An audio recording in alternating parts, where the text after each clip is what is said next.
right then, ladies and gentlemen, welcome to the Eagermans podcast. I've got Dan and Ben with me on the show today.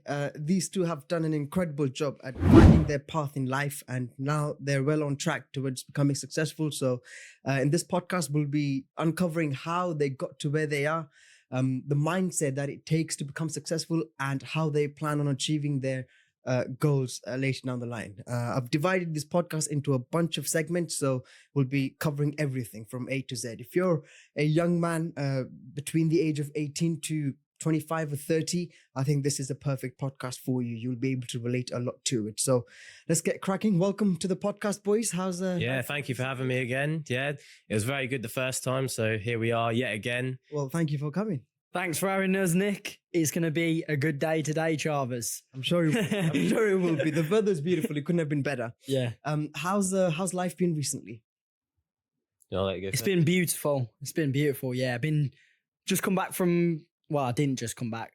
3 months ago, I come back from where did I go? Philippines and Oh, right.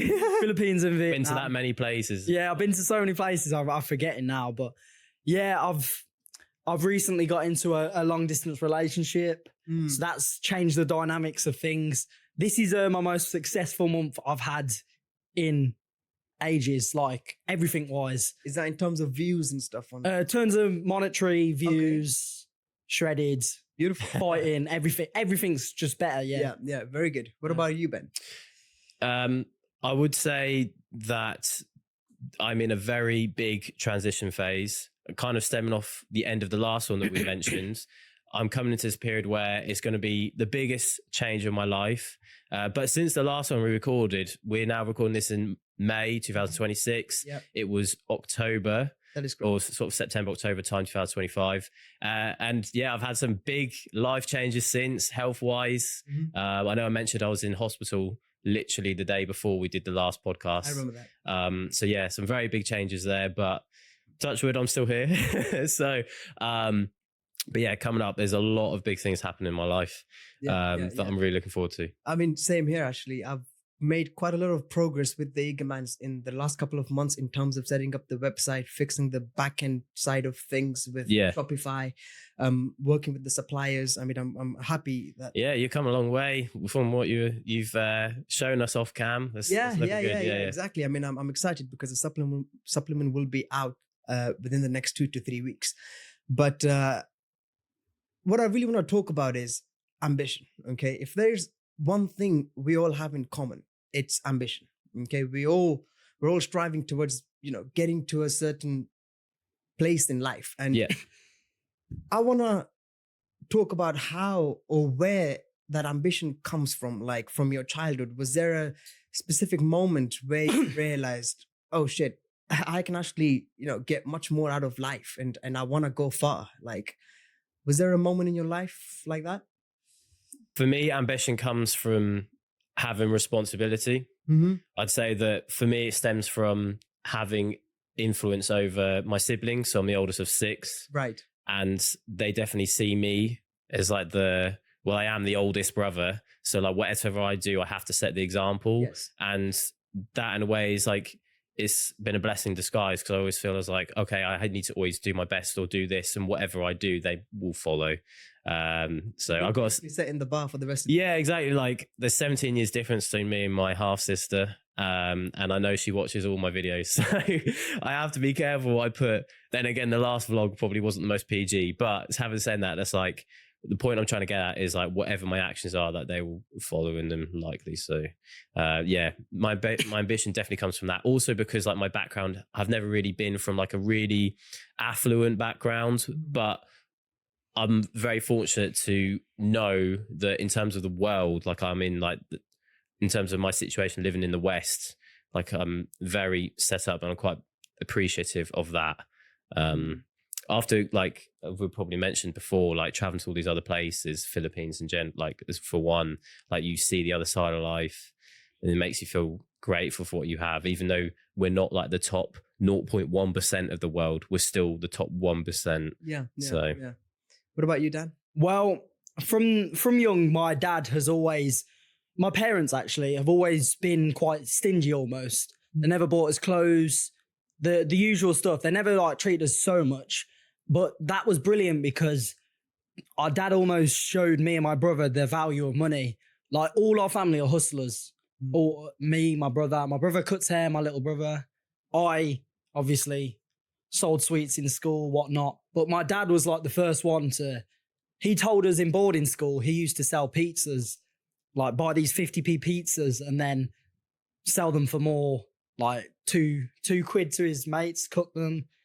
And that is quite inspiring. And it's like showed us the value of money. It's because we had to make our money for ourselves and buy our own luxuries, clothes and stuff. You realize money, some people are giving it on a plate, but like, because we had those experiences, a lot of my success is to do with chasing the money because of what money brings you. Yeah. I mean, it's kind of sort of the same for me as well. My ambition comes from my environment. Like I noticed when I first came to this country about 12, 13 years ago, I come from a very sort of a poor village in India, right? And then the moment I set foot on this land here, I was like, hold on, this is a totally different world. Like my expectations of life were up there when I was back home. Whereas when I got here, I was like, hold on, there are a lot of opportunities here. I can actually really make something out of my life if I focus. So then I started becoming more and more ambitious and started looking into, how I can get to a certain stage in life where, I'm financially stable, I can provide for my family, and I can provide real value to society. But let's dive into the first segment of this podcast. I want to talk about how school life was like, how the early years were like, adult life, the transition from studying, being in school to then entering the corporate world and becoming an adult. Was there a point in your life where you just felt different growing up? Like, yes. Was there anything that made you feel like you were just different from the rest, that you didn't fit in? Yes. I knew you would definitely have an answer for this question. Bro, my whole life, obviously energy is a factor. If you've watched anything of mine, you know the energy is like unreal. And everyone in my life has told me I've got ADHD, so... Say that again. Yeah, if you want to diagnose it, fuck it. But I don't like to slap labels on things. ADHD is slapped onto everyone nowadays. Everyone's got it. Who cares? But I've got superpowers at the end of the day. That's what it feels like. But I mean, what you've done is very interesting. You've flipped it the other way around. So bro, you've changed the perspective. Everything negative is not negative. It's just how you perceive. Your whole reality is how you perceive shit. Like, yeah, 100%. I mean, a glass of water is either half empty or is half full. It all depends on how you look at it, right? So, yeah, I mean, so is that where you felt different? Well, I got bullied at school, so there must have been something different. You get bullied for being different, I guess, because you're not like the norms. And I had to move school because of that. There's a lot of racism, but also I was just a weird kid. How did you overcome bullying other than just moving schools? Like, was there something you had to change in terms of your mindset? I guess you just got used to it. Like the second school I moved to in high school, so it was year 7, I got bullied. Year 8, I moved. The second school, I was accepted for being funny and weird. The first day I come in with a twig and I was like pretending to be Harry Potter. The girls were laughing, the lads thought it was jokes. And I found it a lot easier to make friends. So I got lucky that second time. A few of the people were friends from primary school, and it's like, I don't know, I guess I become a class clown from there. And like, as a child, from your childhood, you're reinforced behaviors depending on how the outside world perceive you. That's how I think. Like, it's pattern recognition. So I'll become a class clown, kind of. This is where I get some of the charisma, the entertainment from. Because did you like the attention? Yeah. I've always loved the attention, but you're forced to adapt when you've had to move from one school because you got bullied. Because you had to move, did that make you hesitant to actually like continue education? Nah. Oh, I don't know. I was just a kid. I was just retard, like any kid in that year. Like, but like you didn't go to uni, so like I don't know. Was that a factor? No, I just hate being told what to do. Yeah, I just hate it. Yeah. What about you, Ben? Anything that made you feel different from the rest? For me, to be honest, like I had quite a good experience in school. I'm not gonna lie, like I was very fortunate, I guess, compared to Dan. Like I was never bullied or anything like that. But I guess was one of them. I don't want to say I was one of the popular ones, but I wasn't like yeah, I don't know. I had a lot of friends. Like my school experience was pretty good, but if things started changing, how was it good? What made it good? Attention. Like I definitely had like a lot of female attention. I'd say. Yeah. Not that You were the player back in the day. No, I was definitely not a player. No, I'm not that. But I definitely like I had like quite a few I don't know, girls interested, that sort of thing. Like in my head, up until the age of 16, like everything was fine and normal. It was more until when I was getting like when I started earning.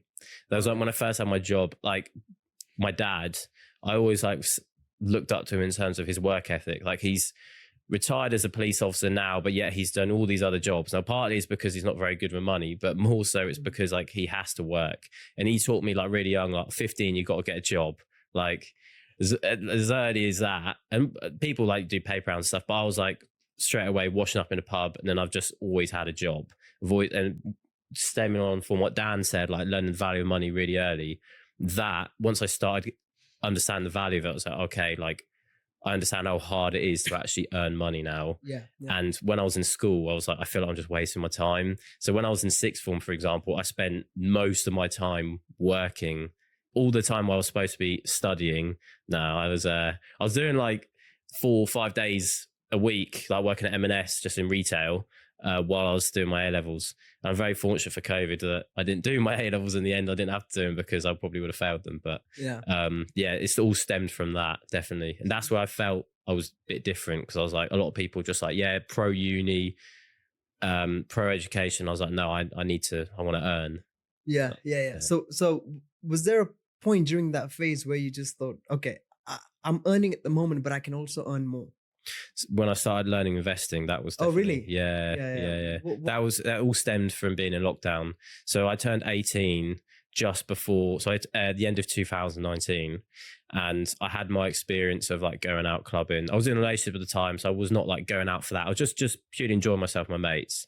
All this whole new thing of going out clubbing when you turn 18. Did it for back-to-back weekends for like 3 months in a row, and then lockdown hits. I then not going to school. Everything obviously shuts, right? But then I have a small job, like a weekend job in retail. And at that point I was like, I'm not spending all this money. Like I was spending everything I earned. Yeah. And then I realized, oh, like I'm actually going to pick up more work. And I did that. And I started earning more. And I was like, okay. And then I thought to myself, I need to make best use of this time. Like I can't just be wasting it. You play Minecraft for your boys for like a week. And it's like, how long can this go on? Because it kept going and going. And then I stemmed into loads of people online, read loads of books like Rich Dad, Poor Dad, Think and Grow Rich, came across people like Graham Stephan online. Yeah. And that just stemmed this whole snowball effect from there. And then I started investing. And I was really, really strict to myself in terms of I was so frugal. Like because I was living at home. Yeah. Not spending anything. I was investing like 90% of what I was making. Yeah, I mean, you did get into investing pretty early on. Like most kids at the age of 18 are just out and about having fun and messing around, wasting time. Whereas you actually decided to do something. Yeah. It's going to pay you dividends later down the line. It's essentially that, yeah, through compound interest. Yeah. I mean, with me, it was around school time as well when I started realizing that I don't actually fit in here. Like, I don't recall anything specific that generated that thought in my mind. It was just I was looking at the other kids and I was like, they're all doing the same fucking thing. Yeah. They all want to end up in the same fucking place. You know, it was around that time I started studying successful people. Yeah. Yeah. And one of the things that kept on coming up, whether that was in biographies or YouTube videos or, you know, whatever, or articles, it was that like you just have to have a different operating system in your mind if you want to actually achieve success in life. In terms of like the way you look at certain things. So that's when I completely abandoned I remember it was during A-levels when I first came across Rich Dad, Poor Dad. Yeah, yeah. And good book, by the way. Oh, very good book. Highly recommend it. Yeah. I read Rich Dad, Poor Dad, and the thing Robert Kiyosaki spoke about was how the traditional path of, you know, going to school and going to university and getting a degree does not guarantee success. Yeah. There are people with degrees that are actually flipping burgers in McDonald's, right? Like you have to take a very unconventional approach. And so that then prompted me to not give a fuck about my A-levels at all. Yeah. Like I literally got E in maths, like D in physics and C in geography. Probably got similar. I'm pretty sure. Along the lines of Exactly. that, Yeah. And then I was like, well, I better figure something out here with my life. And here I am sitting here doing a podcast. But I want to talk about insecurities. Was there anything you guys were insecure about in particular? Because I remember one of the things I was insecure about was competence. Like I always had this idea of me not being competent enough. For example, when I was in year 9, right? I was in set 4 for maths. I was in set 4 for science, for English. I was in set 4 for all the other subjects. I was basically the dumb one, the kid that wasn't academic enough, whereas all my other friends were either in set 2 or set 1. Okay. So I felt really stupid. And I was like, well, that's not me. Like, I know myself. I can definitely... But school makes you think that, like, by segregating everyone. Yeah. Unfortunately, because it is all just based on how you do on a piece of paper. And yeah, exactly. Yeah. Like in the end, it didn't mean anything to me. Now that I look back at it, I could have just read books throughout my GCSEs and not cared at all, and I still would have been in the same position, right? Yeah. But so you didn't feel like you were enough, is what you're saying? Like, yeah, exactly. That's what I'm trying to say. Okay. I always felt like I wasn't enough, so I tried to then work on becoming as competent as possible. So I'm wondering if you guys also, had something similar or felt insecure about something at some point in your life, especially like in your childhood. Dan, is there anything? Well, there's been... We both had acne. I don't know how much it affected you, but I think we spoke about this on the last podcast. That was one of my biggest insecurities probably ever. But you see, I think insecurities are good to some extent because it is signaling that something is wrong. I'm talking about like defects like that you can change. Obviously, there's going to be insecurities you can't change. But for me, acne made me improve my diet. Did your acne result in any insecurities? Like, did it make you feel? Yeah, of like course. Yeah, it was horrible. It was like so bad. Yeah. But that, I don't know. I've got over it now, but like it carried on for so long. Like I had a bit of face dysmorphia because even when the acne had gone, I was still looking in the mirror non-stop. And I think that still carried on to a bit of perfectionism to today. Like, even though I think I look really good now, it's still like, I don't know, I'm still a perfectionist about it. I'm always checking myself out. And that stemmed from insecurity. But I think it's good because now I'm attractive. It's like, I chose to be attractive. I chose to sit in the sun, eat good, drink lots of water. So yeah, everything is shit. Like there's loads of shit things in life, but they're all power to flip it to something good. Did you face rejections back in school because of your acne? Oh, bro, I've faced more rejections in everything that you can even imagine. I've had so many shit videos. I've been rejected by so many girls, but hey, you die a bag of bones. You were born with nothing. Like, just fucking risk it all, bro. Like, just keep rolling the dice. You've got unlimited rolls.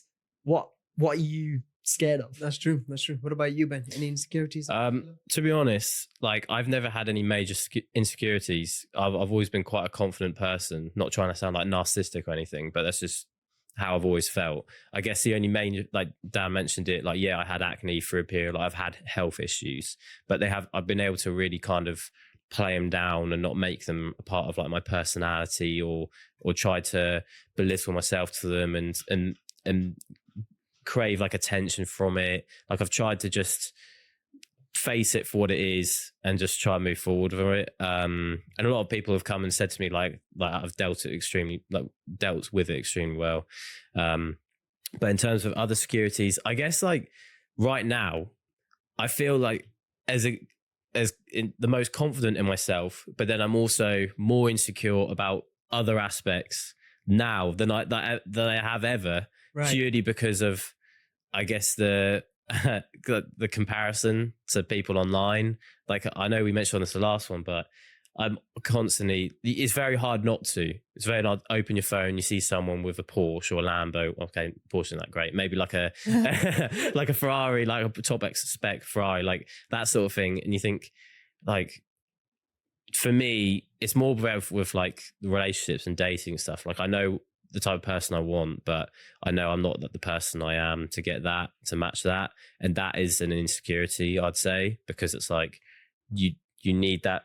It gives you that lower sense of self-belief and confidence to actually like get that person. So it's almost like a never-ending cycle of, unfortunately, like we always want more as people. That is a human nature. Yeah, it's no amount of money will ever fulfill us. No, I mean, I'm very grateful that like I'm quite minimalistic. Like I don't need to own a lot of things. I don't care about certain things. Okay, yeah, a nice watch. Okay, car. But like in general, like I'm not a really materialistic person, and in that sense, okay, that's fine. Yeah. But I know there's certain aspects where it's like everything's a competition, as we know. Like everyone's competing for the attractive girl, everyone's competing for the nice car, the highest house, whatever lifestyle it is. And when you see it like directly firsthand or just through your phone, and you're not at that level yet, that's where like, okay, social media creates that insecurity. So that's what I'd say I'd have to a small extent of. But I'm very confident in myself. Like I don't want to compare myself to like the average person, but I'd say like I know I'm like in good shape, and I know I look after myself, and I know I'm like doing all these things to try and make me become that person. I'd probably say that's What about anxiety?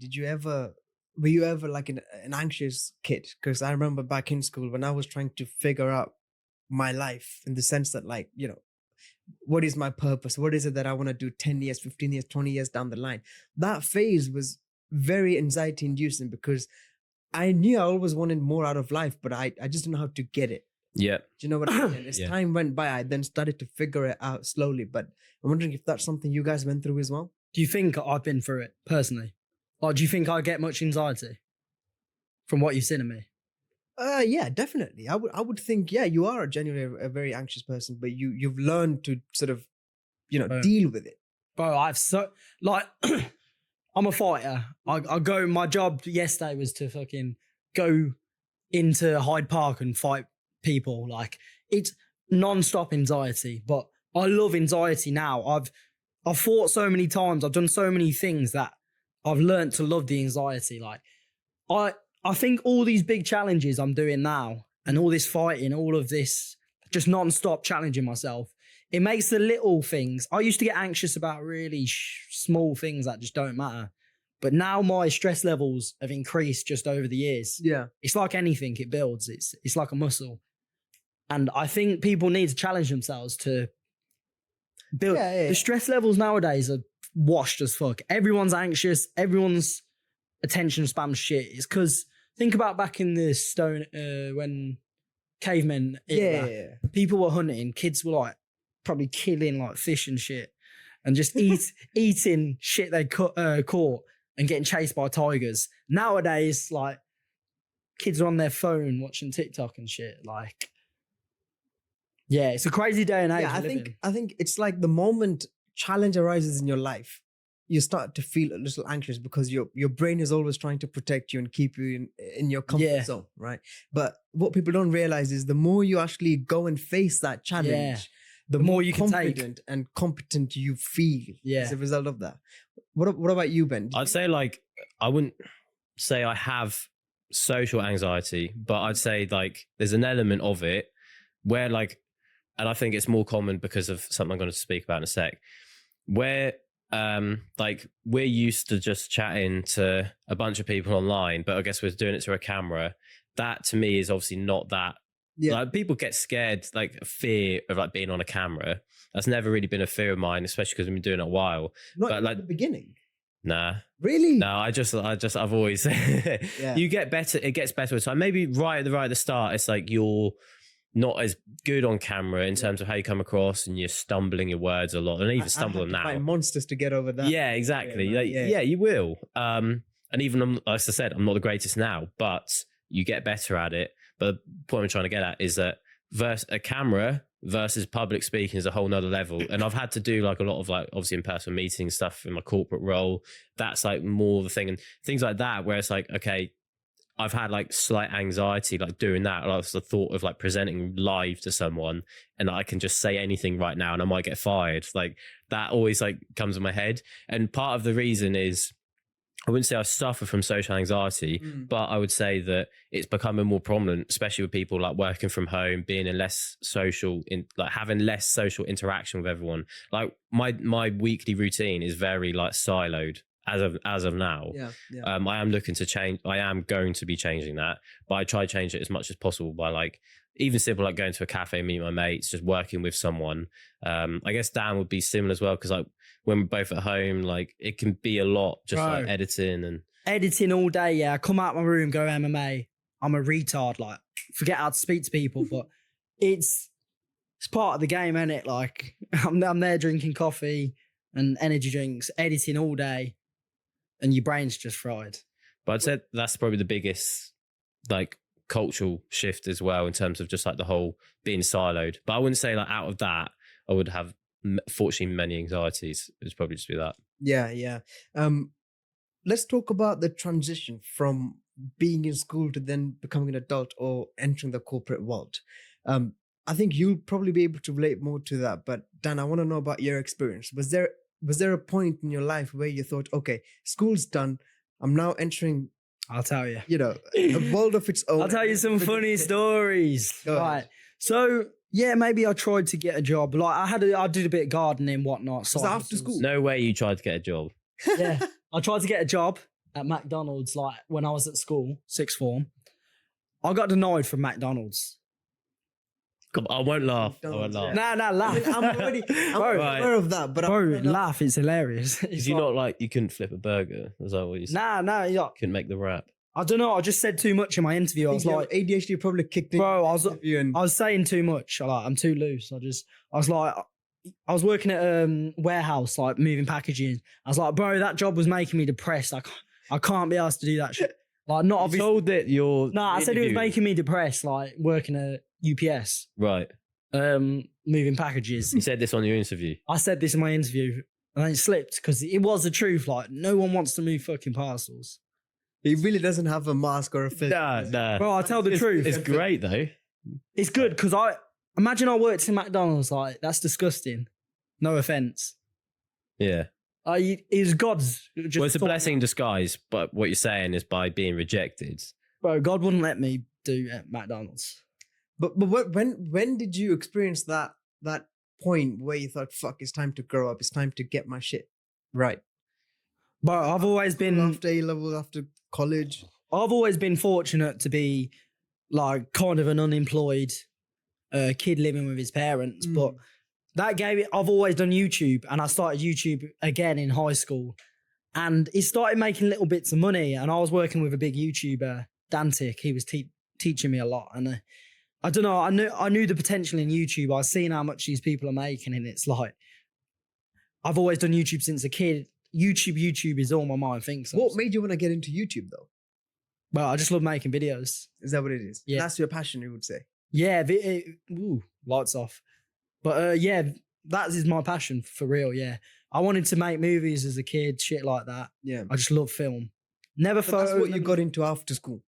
Yeah. Like after I was studying like media and stuff, but yeah, after school, that's YouTube. Just fully well into it. Went into it. Yeah. Nothing to lose. Yeah. What about you, Ben? How was the transition to corporate? Like, from school life to like being an adult or entering the corporate world? I found it the hardest. So, first of all, I've always had that work hustle mentality. I've always worked. Like I hate taking time. I can't. I'm not the guy that can just like when I go on holiday, just sit by a beach. Right. I find it really hard just to sit still. I'm not quite like ADHD riddled like him, but I'm like at least he's on a different level. Yeah. Well, I have my moments like I can like chill in a sauna 15 minutes, but I can't. I have to always be doing something and working towards something. Hustlers can't sit still. Yeah, I always have stuff on our mind. Anyway, the transition, because I was working already with school, the transition was easy, for me at least. I went from part-time, like say 4 nights a week, Saturday job, retail, full-time retail from school. So I literally like that time where you'd get a lot of time in summer as a break. So after GCSEs, you get however long, couple months. 2-3 months. Yeah. I worked the whole thing. I was like, I'm getting a full-time job. I was actually managing 3 jobs at the time. I was biking everywhere. I wasn't driving at the time because I was 17. I was like, I need to make money. I need to, I don't regret any of it, even though like looking back now, like the money wasn't huge, but it was just self-building. I was learning a lot of skills, learning people skills. What was your first job though? First job was washing up in a pub. Oh, okay. Cool. For £4.12 an hour. Yeah. I was making a massive £12.50 a week. Just doing like one shift, just washing up on a Sunday because I was still in school. So like I was doing that. And then I've worked on a pick your own farm. I've worked, washing up, pick your own farm, retail, like M&S, co-op. So I've done all that work experience. And then, fortunately, so I went down the route of getting a degree apprenticeship. So that was my route into corporate. And I wanted to do that over university, right? Because I knew the strengths that came with it. No debt from your degree. Yeah. And getting a salary. Now, I didn't want a degree. I didn't actually care about it, to be honest. I didn't want to go to university. I didn't care about the whole uni culture. We're all the same in terms of none of us care about, well, none of us drink really. Yeah. And we don't care about that, like the lifestyle of it. A lot of people do go to university for that because they don't know what they want to do. No, nothing wrong in that if that's what you want to do, but it wasn't for me. I mean, this was my next question to do with like university. Should like young men go to a university and pursue an academic career, or does it build you for life? Does it build you into a man, or does it just brainwash you into thinking like the rest? So in terms of that, first of all, for university, sure, go if you're completely skilled in something. But if they say you want to become really skilled in a certain situation, like you want to become a doctor, sure, you have to have a degree. Yeah. But as we all know now, especially with AI and how advanced it is, you're not gonna, like, it's not a necessity. But I can't advocate enough for degree apprenticeships.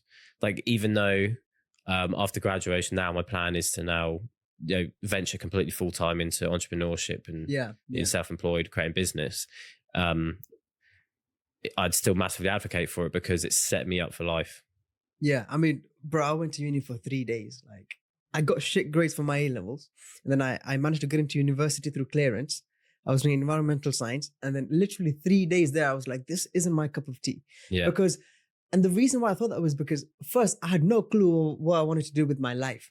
And to all the guys out there, when you're not sure about what you want to do in life, or you're a bit lost, I think the last thing you should be doing is going to university. Getting in debt. Yeah, exactly. Unnecessary because then you're going debt. to start your 20s with like 30K in debt. Yeah. Right. That was something I knew very instinctively. Like, I do not want to start my 20s with, 30K in debt. I'd rather just find a job and start working and start saving up, and then figure out how to start a business later down the line, because I wanted to be an entrepreneur. Yeah. Right. But Dan, is that something you relate to? Uni is sickening to me. It's like, what the idea of it, going to sixth form college was pretty much my version of uni. Like, I drank, I was trying to figure myself out. Any more years of that would be a complete drain of my energy. You're drinking. That's what uni is. Did you go uni? You didn't? Nah, I didn't. You didn't really? Yeah, okay, good. Of course. Didn't apply. Didn't even apply, nah. No. Why is that? Why were you so sure? Bro, I listen to a lot of like a lot of these people. And it's like, who do I watch? Like Hamza, Jack Hopkins, the self-improvement type of guys. Yeah. And I don't know, they just drop a lot of facts related to my career path. I already knew I wanted to be a YouTuber. Like, they aren't going to teach me how to be a YouTuber in uni. They're going to teach me how to take pills and cocaine and drink. Yeah. Oh, that's what it is. It's a party. It's an expensive party. Yeah, I mean, look, the reason why I wanted to shed some light on this topic is because I think this is a very delicate time for young men who are choosing between whether going to uni or not. And the reason being is because AI is taking over like shit. Yeah. Right? Like, I've got a friend who has a degree in gaming and coding and all that stuff, but now, unfortunately, he's working in a hotel as a bartender because he can't get a job. AI has taken over what he would have done if it was. Most of the stuff he's probably learned. Yeah, so- you can probably whip up in a second. People who are going to uni now need to be very careful with what they're going to be, pursuing an academic career in, because 5, 10, 15 years down the line, like AI is going to take over most I stuff. was going to say, do you think everyone's finished because of AI? Like Yeah, right to now, some extent. to some extent. Yeah, like a majority of normal human beings are finished. You need to stand out from the crowd because AI is replacing every job that is replaceable. You got robots, AI. Soon there ain't going to be a need for. No, I think there's a lot of things that A lot of AI things, yeah. still hasn't. Of course, of course. So that's what I was then going to go on to. How I would rephrase. So anyone that's of the age watching this thinking, oh, okay, what do I go down? University? Do I do this? I'd say like as all of us are venturing into business and self-employment, but that isn't the only route. The best route I would say is to just learn skills that are credible, that still go hand in hand with AI, that aren't completely replaceable. For example, video editing. There's AI elements to video editing right now that enhances your ability to edit a video, but it won't replace the video editor. Right. Very interesting point. Yeah. So Go on. I was going to say, like, just as an example, like I use Final Cut Pro most of the time for my personal stuff. Yeah. I'm learning Premiere Pro at work, but in my corporate role. But things like they just brought in, I was saying earlier, like an auto beat detector, and it just helps you cut up where the beat of the video, like that is perfect. But you still need the human to go in and physically do it. Like you can't just spit it out. Yeah. So It's like I hired a website developer for my website of Fiverr, and then he gave me the first version after like a week or two, and then I went through it and I wasn't very happy because it wasn't in line with my vision. Yep. And then I thought, okay, let me just go on Shopify's website edit function and see what I can do myself to see, if I can bring my vision into reality. And there's an AI feature on Shopify that allows you to design your website the way you want it. And I was actually able to bring my vision into life better than the web developer. yeah, And so then I told him, listen, I think I'm gonna need a refund here because I'm able to do, what you would have done exactly. Yeah. to a greater and better capacity. And I kind of felt bad in that moment. I was like, fucking hell, like, what do I know about making a website? Nothing. But there's an AI feature in this damn thing that I can use to build a website. And he could have, if it wasn't for AI, he could have easily made that 200. Yeah. So this is where you have to, going back to your point, we have to be really careful about the skills that you then focus on. But this is where also I believe you could say that trades are coming back like properly, because there's always going to be a need for manual work. And it depends what your role is, what your goals are, essentially. Like if it's just a case of you want to, as a guy, provide future family, build wealth, and you can still do that with a salary, more than do that with a salary, as long as you can be financially, I'm trying to word, financially, you're just basically very good with money. I can't forgotten the term, but you financially literate. Yeah. Thank you. Yeah. You can still be exactly like that in a high paying salary and still be really well off wealth wise. So it really just depends on your goals, and you can do that through a trade. So like, there's still always going to be that element, even with AI. Yeah. So that's why I don't think it's completely over, but you just got to be a lot more careful about the route you go down with it. As you rightly clearly said, a web developer. Yeah, exactly. I mean, we're obviously not experts at this shit. I mean, we can figure it out ourselves. Yeah. We don't know what the landscape will be like within the next 5 to 10 years. Oh yeah, no one does. Yeah. Yeah, exactly. No one does. But I think whatever decision we make, we have to make sure we devote a lot of like time and attention and thinking to it, just so that AI doesn't end up taking our thing at the end of within the next 5 years or so. Yeah. Let's talk about corporate life. Like, do you find the corporate life in the corporate world to be a bit draining sometimes, or like a bit toxic because you're working with other people and you're sometimes striving for the same position or promotion? Like there's competition, there's jealousy, there's all that stuff. And I wanted to ask you for your opinion on that. Yeah. So there's pros and cons to corporate. Okay. as you rightly said, competition is huge. Everyone's competing for the same thing. It was so hard for me to land this degree apprenticeship. There was only 2 of us in my year at sixth form that got degree apprenticeships, and she went to another company. I must admit, it wasn't really like, it's not massively marketed and promoted as well, which is an element of it. And uni is really like shoved down your throat. So that is definitely a big factor. But in terms of corporate, I'm coming up to nearly 4 years in corporate, long enough. It's very weird. Like, it really depends on where you're at. But in terms of the UK corporate lifestyle, like, it's very much, as I mentioned, like working from home. There's a lot of flexibility to it. That's a big pro. Like today, for example, we're in London. We were shooting a video yesterday for his channel. I'm here working in London as I can. Yeah. I work from home where I live in Norwich 90% of the time. So you don't interact with like your colleagues that often? No. Most of the time. No. And I do miss that. You miss that? Yeah, right. But like, this is where it comes into what I mentioned about social anxiety earlier. Like, we're not as interactive. And I wouldn't say like, oh, I'm anxious to go speak to people in person, but it's just like people aren't as social anymore, unfortunately. And I feel like they're trying to make that shift come back. And this has definitely been from COVID, like massively. That was just, everyone's in the office, then obviously working all on Teams. But yeah, there's a shift. Like, it's now mandatory to come in the office 1 day a week. They made that a rule because you just wouldn't see anyone for months. Right. And it's like, if I was, how I see corporate, I've always wanted to own my own business. So I've always looked at it as kind of like, okay, if this was my business, what would I change? What would I do?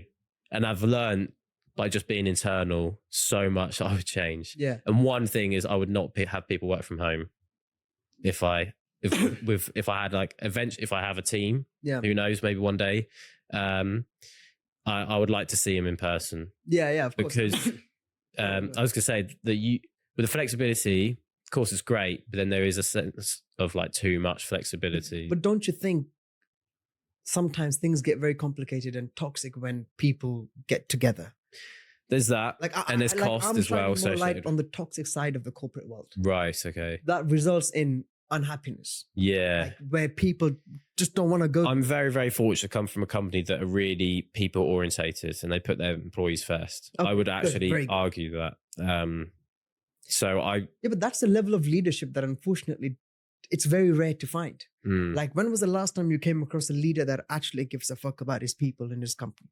Yeah, that's a very good point. Do you know what I mean? Yeah, like nowadays, most people are actually, because I think it's the landscape at the moment of the corporate world is actually very selfish, where people only care about themselves. Even those that are in. Oh, all you got to do is open up LinkedIn. Yeah. It's like everyone's just glazing themselves. Or literally, they'll put like the most, like, they'll put like a massive paragraph for making like a small presentation that they've done at work. Like, that's what it is. The presentation isn't that the whole world by ChatGPT or something? Yeah.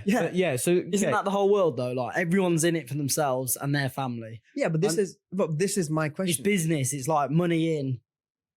Like, it's all money at the end of the day. It's all power. So would you say that human beings are mostly very selfish creatures in the sense that they only think about Well, I'm themselves? selfish. Yeah. Yeah, I mean, I agree in a sense. Like, yeah, prick. we are. If you work in the corporate world, you're a robot. Like, Ben's fortunate. You've actually got a good job. I saw it today. They treat you nice. Yeah. But for you, are you in the corporate world? I'm in the corporate world. Yeah, I mean, I've been in the. But do they not world. treat you nice? No, I love it. I personally love my job. But where did that question? What made you say that question? Because although I'm in the corporate world and I love my job, I see other people. What do you see don't that's love their toxic? I want to see that. Yeah, so I would say people will go out their way to go behind your back Oh. for their own benefit. That's very common. Yeah, that is very okay. common. That is like the most common thing. That's what I was trying to like get at. Like, even though I love my job, I see people who unfortunately don't. And then they are going out there and spreading toxicity and making life hell for others. But that's all in life, isn't it? Like, that's in business. Oh, 100%. And life Look. Wherever there are humans, there will be problems. Yeah. Okay. Like, I believe, like, imagine an island, right? You take 100 men and 100 women, you put them on that island, you come back after 12 months, you'll find two things. First, the population of that island has gone from 200 to 250 or 300. And second, the men are fighting over territory. Yeah. Like, that is something And that's... women. I think it's more a manly thing to fight over territory. No, they're fighting over the women. Yeah. Oh yeah. Oh yeah. Absolutely. 100%. Yeah. Fighting. Yeah. Exactly. Like, Yeah, really. like, I want her. No. That's Yeah, women aren't going to be exactly fighting. shit like that. Yeah. So wherever there are people, there will be problems. This is why I say in the corporate world, like I want to understand if you guys have come across any problems or experienced any sort of toxicity. Yeah, we walked past some corporates earlier, and they're all NPCs now. So, Bro, all right, everyone looks- for context, we're currently in Canary Wharf. Yeah, bro. And I mean, yeah, there's a lot of finance bros financial out. hub. This is the Yeah. financial hub of England. Fair play, but it's so robotic and like everyone's putting a mask on. Yeah, I but can Dan, tell. you skipped that phase, isn't it? Because you didn't really have a proper office job or Yeah, spend no. time in the corporate world. Because after school, I think you went straight into making videos. Yeah, like I say, I'm not good at being told what to do, and I learned that early on. Yeah, you have to put on a front when you're in corporate. Yeah, 100%. So that you have to, like, you always have to read the room wherever you are, but you really have to in certain work situations, because it's kind of like, okay, you read the room wrong. It is worst case scenario. Obviously, you're fired, but like you're getting a disciplinary. I'm very fortunate that like I can kind of be myself at work around most of the people I work with, but it's a case I've been in teams where it's like I have to bite my tongue. I cannot say what I actually think Yeah. because it's like it's not worth it. Yeah, to it's be like honest. Why I hate having. But jobs. he would not I would not cope last with that. Like when I had a meeting earlier today, and I just thought it was so funny. They found it funny, but like I was just chatting like small talk, and I was like, yeah, I was having a vid earlier, and he just comes and goes, "Oi, you right?" And it's like it's funny, like they all laugh, but like in a meeting where it's like that's my boss. And it's just like, and it's like I would never go and do that in that. But even though like we're very close, there's still levels and barriers. I so. came across this post on Instagram a couple of weeks ago where basically underneath you're a wolf, but you're putting on sheep's clothing. Yeah, exactly, sheep's clothing.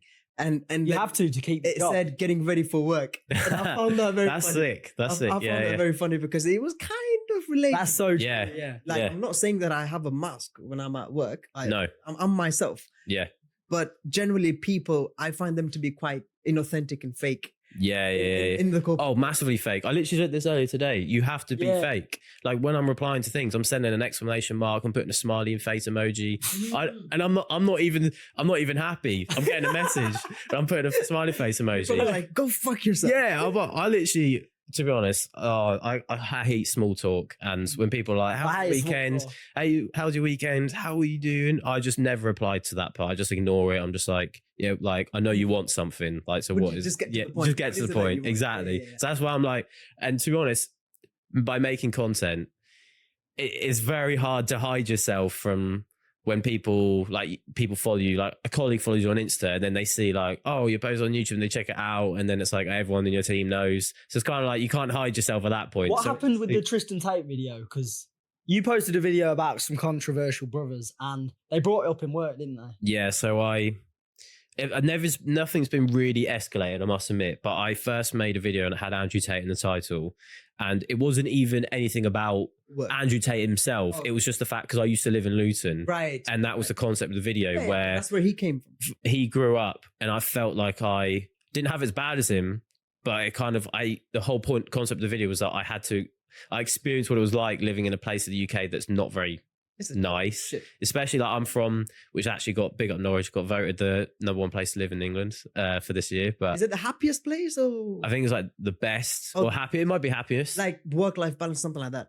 Yeah, well, we have got it quite good location-wise. I remember. Yeah. But the concept of this was living in a bad place, relating it had just taken the title, and it did all right for my channel size at the What time. exactly did you discuss in the video? Oh, literally just like Like how your life. Andrew Tate was he was coming up at that point in time. This was like 2023, Oh, okay. probably. Yeah. And near like the peak of his reach. Mm. And I was just saying along the lines of just him being, he was just very like influential in the terms of what he's been through and where he is now. Like for anyone that's come from a really poor background to then make something of themselves, of course, like I'm going to credit that. And that's basically what I touched on in that video. Nothing else, because I know he's known for being controversial for other aspects, but it was not related to that. But because I put him in the title, instantly people will assume that, okay, I absolutely love the guy, or I'm not saying I don't love him, but I'm saying that I agree with absolutely everything and my morals align with everything, with all his morals. Yeah. where it's not the case. Yeah. And it's suddenly like, okay, people see it from my work. And then I get a warning, a supposed warning from HR to say, don't put our branding in your videos or don't say you work for us. Right.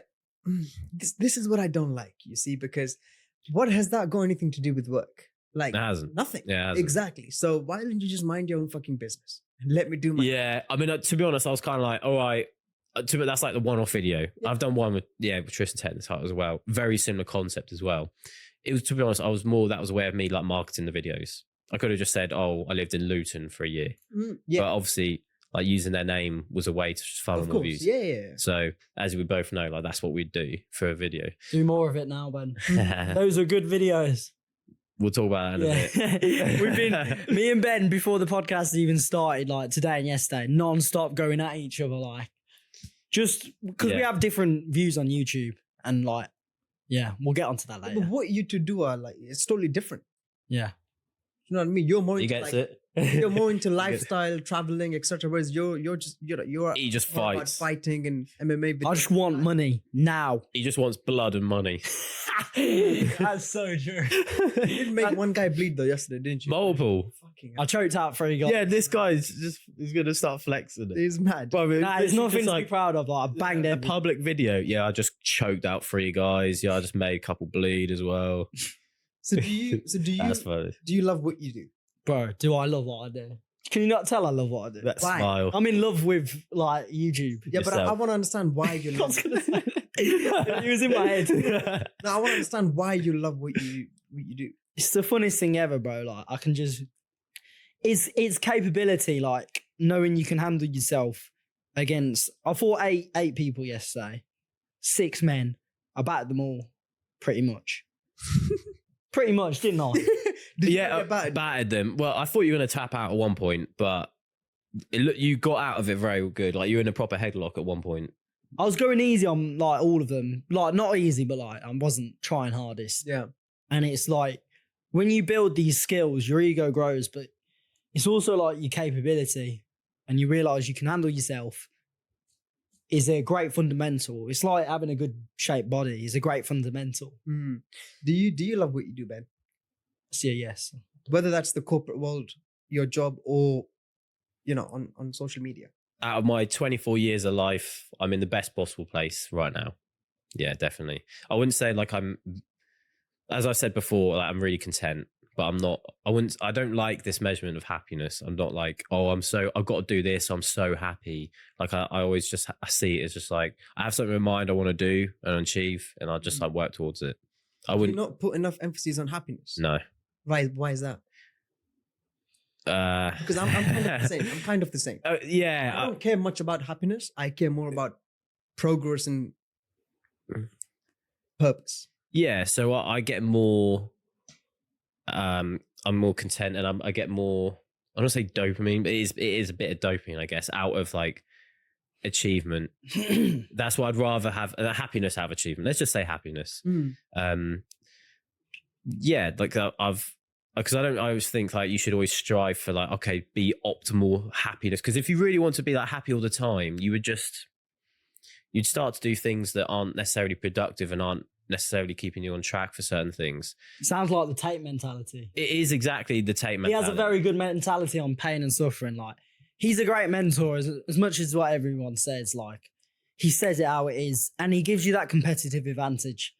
But people have been so brainwashed.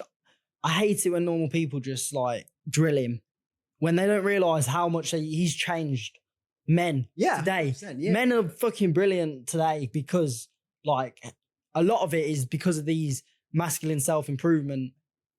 No, being I've always pushed. found his advice to be real. It's real. real. Always. Yeah.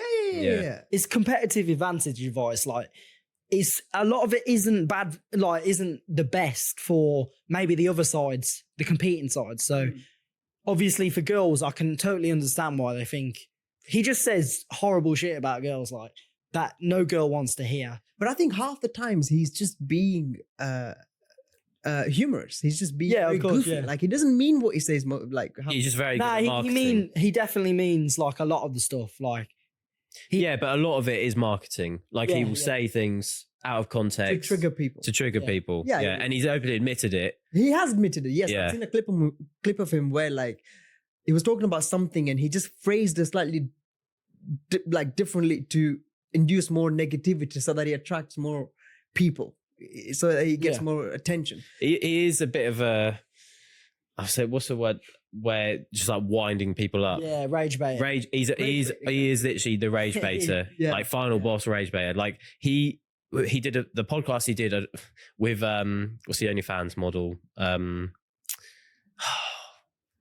It's not good. Bonnie Blue. Bonnie, the Oh, podcast he did with Bonnie Blue. Well, podcast with Andrew Tate. Yes. Oh, yeah. And the thing is, like, the whole point, you'd expect him going in with the attitude of like hating on it, but he completely praised it. He played chess in that. But he would that is like playing 4D chess. Yeah. Because it was his class. It's like he said something along the lines of how Bonnie Blue is the end result of what feminists always like. It's disgusting, isn't it? What they wanted. Yeah. It's disgusting. I don't know. To be honest with you, I watched Bonnie Blue's podcast with Chris Williamson and another journalist.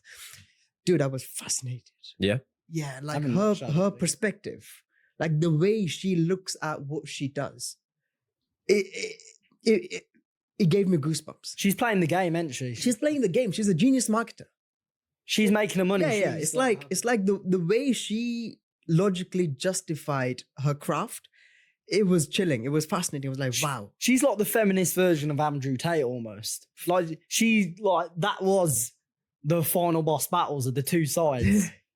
I mean, think about it. I don't know about that. I think they're both on a completely opposite end of the spectrum. I guess like of different sides. Yeah. The point we're trying to get at is they're both very good at marketing. Yeah. And what they do, and they've made a lot of money doing it. However, obviously, it all comes down to morals at the end of the day. Yeah, 100%. Because obviously, if we all wanted to really, like, I know, like, we're both probably in good shape enough. There's going to be some gay guys out there who want to see us probably naked. We just do an OnlyFans, but I'm not going to do that because I'm not going to. Just cover your face. No, I'm not. No, there's no way.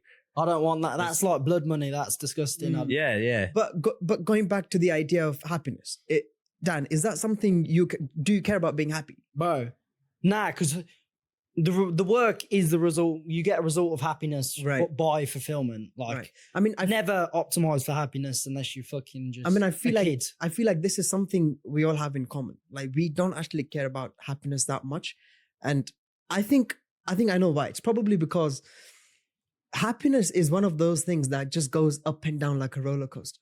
So just because you're happy today doesn't mean you're happy tomorrow. And you shouldn't let happiness dictate your action. Yeah. So when you're focused more on purpose and achieving something bigger, you will work on achieving that regardless of whether you're happy or not.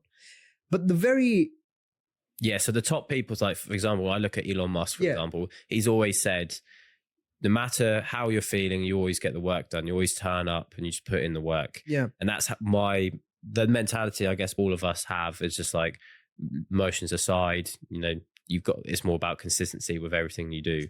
So it's like, if there's a time for me personally, it's like when I'm editing or whatever, and I don't feel like editing, I'm not, I'm in a bad mood. I always think to myself, well, actually, what is my goal in mind? Oh, I clearly want to do well with this channel. Okay, so I'm going to edit. Doesn't that you have to kind of be almost, you just have to put your emotions aside. Yeah, but the irony here is that when you do just focus on, just work and don't care about your happiness, you actually end up being more happy at the end. Yeah, so unfortunately, most happiness does come from short-term pleasure or a lot of quick happiness. Like, for example, you eat like some McDonald's, like fast food or something. You're like, oh, I want to feel a bit of happiness. I want to like eat something, or like you have a bit of sugar, like sweets, or you sleep around or something like that. It's like, unfortunate. And that is where obviously you keep having all those increments of happiness. And then you're obviously going to end up being potentially depressed, because you're having all this short-term dopamine. And you rightly said what you said about it's more about like happiness in the long term. Yeah. I mean, go on. People's baseline dopamines nowadays are fucked because of vaping, porn, all the usual, all the addictions and all that bollocks. But if you just scratch it back to the bare necessities of like me and Ben and you, we eat clean, don't drink, you drink a bit, but like Every now and then, yes. but like We had only one beer last night. Like, oh, that's fine. but like when you're when you're chasing a purpose, your happiness kind of comes knowing you're doing the work. From when I do an action, when I'm fighting, I'm happy. When I'm editing, I'm happy. Just because like you trained your brain that much to realize work is the happiness. Like that is what truly fulfills. Yeah, Us as men. purpose is happiness for me. Yeah. It's specific for men. Like for women, it is entirely different. And I do believe that. We do have anomalies, like there's career women's nowadays, what all that bollocks. But like, Yeah, it's because do you not think that women cannot have like a purpose then, like in terms of like career wise? of course. I just think it is a lot different. Like we're mechanically different. Yeah. No, I think, see, the thing is, with women, doesn't matter how bad your career is going, doesn't matter how bad everything else is going, you do have one immediate purpose, which is that you can be a mother. Yeah. Which is actually very fulfilling if you think about it. You're literally growing a life inside you. Like, that's a big deal. And But me as a man, a lot of girls will get very, very triggered you saying that. yeah, of course. But then the main reason is it's not their fault. Right. It's They've been how. Why would they get triggered? They've been brainwashed to fuck. All right, let me just, before we get onto this point though, my I think I'm getting cancelled. No. It's a good. Nah, let me get onto the point. This is not sexist because my main purpose, yes, business, but my main purpose is also to be a dad and reproduce. Yeah. So we're equal. It's not just women birthing. 100%. Like I want to reproduce. That is my main entire purpose. Like it goes YouTube below that, but why am I doing YouTube so hard? It's to make enough money to reproduce. And like, I know you don't need money to reproduce, but you get what I mean. Yeah, it makes life easier. To be a Oh, you do, yeah, man. to provide. Yeah, to provide, yeah. Because if you see in your like relationship, as I've come to learn, that's more transactional. Yeah. As a guy, it's like, well, often it's always the case. The question is, well, what do you bring to the table as a guy? And they always, because most look for certain salaries and they look at other metrics that, like height for some reason. Yeah. But never been an issue for me. But yeah, but going back to what I said about women having an immediate purpose. yeah, it's a bit, I think any wise woman who understands the ways of the world and how men and women function or should function in a society to create a degree of cohesiveness, like two cogs spinning at the same time that are sort of Yin and yang. Yeah, exactly, yin and yang. Any woman who understands that will definitely won't get triggered by what I said because it's fucking true. No, but even there's elements like they're brainwashed by the media, the news, So everything. Yeah, but so is like having kids bad?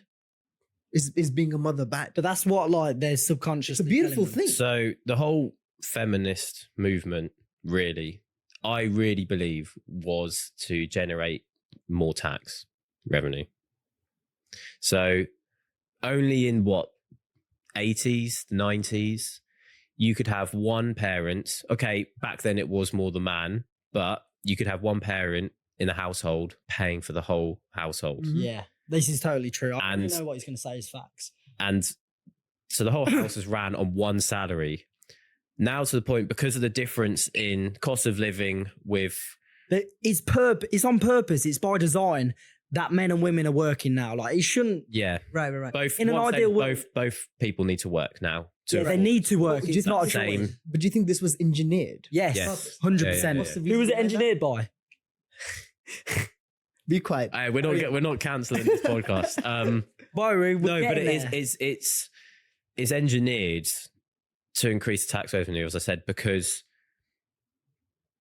by dividing the parents as well, that also leaves the children more vulnerable. Mm-hmm. Children, obviously, the whole nature versus nurture argument. Mm. When you're growing up, your parents obviously have a huge influence on you, both mother and father, and by having them out of the picture because they both have to work full time because they've got to pay the bills. And who raises your kids? TikTok and the algorithms and what was it? Schools. So Yeah. the government. Yeah, iPad kids. And who's the government? They don't have your best interest at The heart. drag queens that are coming into primary schools. Bro, the government who the hell believes the government has your best interest in half? In half? You know what I mean? In hearts, yeah. Yeah, like At heart, yeah. the government doesn't give a fuck about you. I- Get it in your thick skull that they're almost against you. Yeah, I think I'm very Sorry, much in line with that's- what you're saying. No, I agree with what you said, Dan. I'm very much in line with what you're saying. But it's not even conspiracy. Like, it is a genuine Yeah, no, stat it's- that, Whatever we're saying is based on observation. yeah. This is what just we've Pattern observed. recognition. Now, you said the reason for why this happened is for tax revenue. I have a different reason. I think it's to disunite people, because when we get together, we're a fucking unstoppable. force. Like when men and women work together, It's all about it's a divide. very powerful. Blacks, whites, what is it? Divide. It's men, women, divide.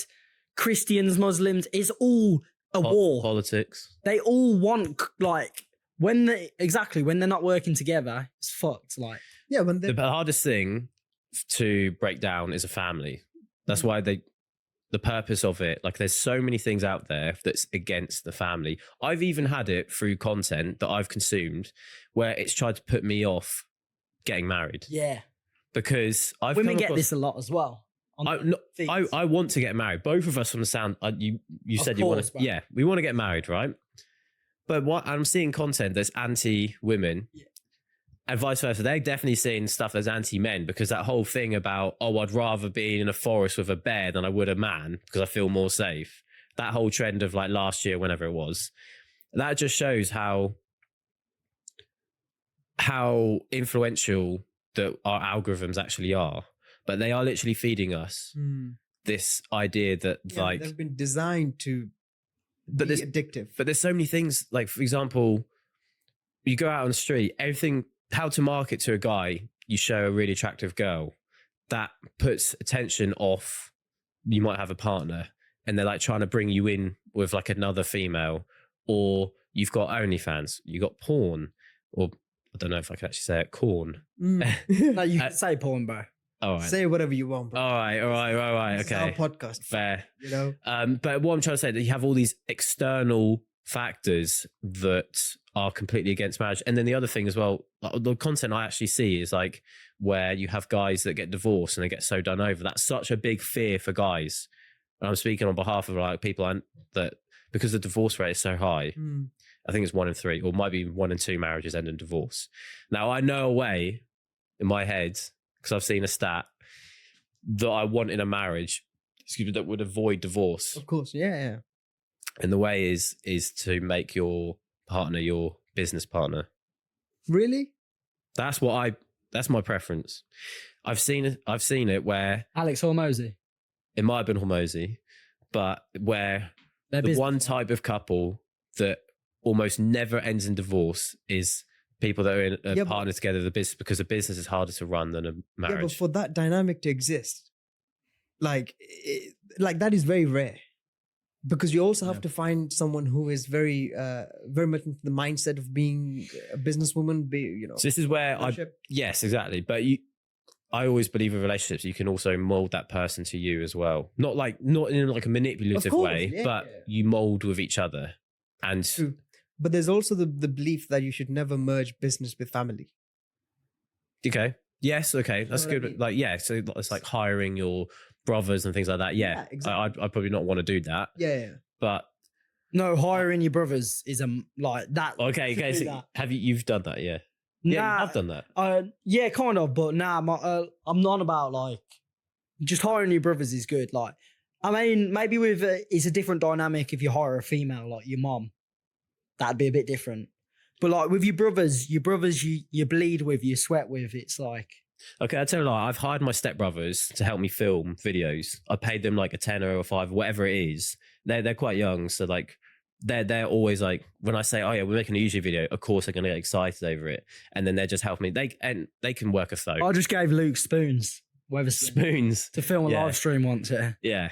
Yeah. Okay, I want him to work with me in the future, because a blood brothers is like something a bond you can't break. It's like if you snake your blood brother, then you tap. Yeah, but not every brother wants the best for his Well, I want the best for my brother. Of course, 100%. But there's also a lot of toxicity that exists within families, Yeah.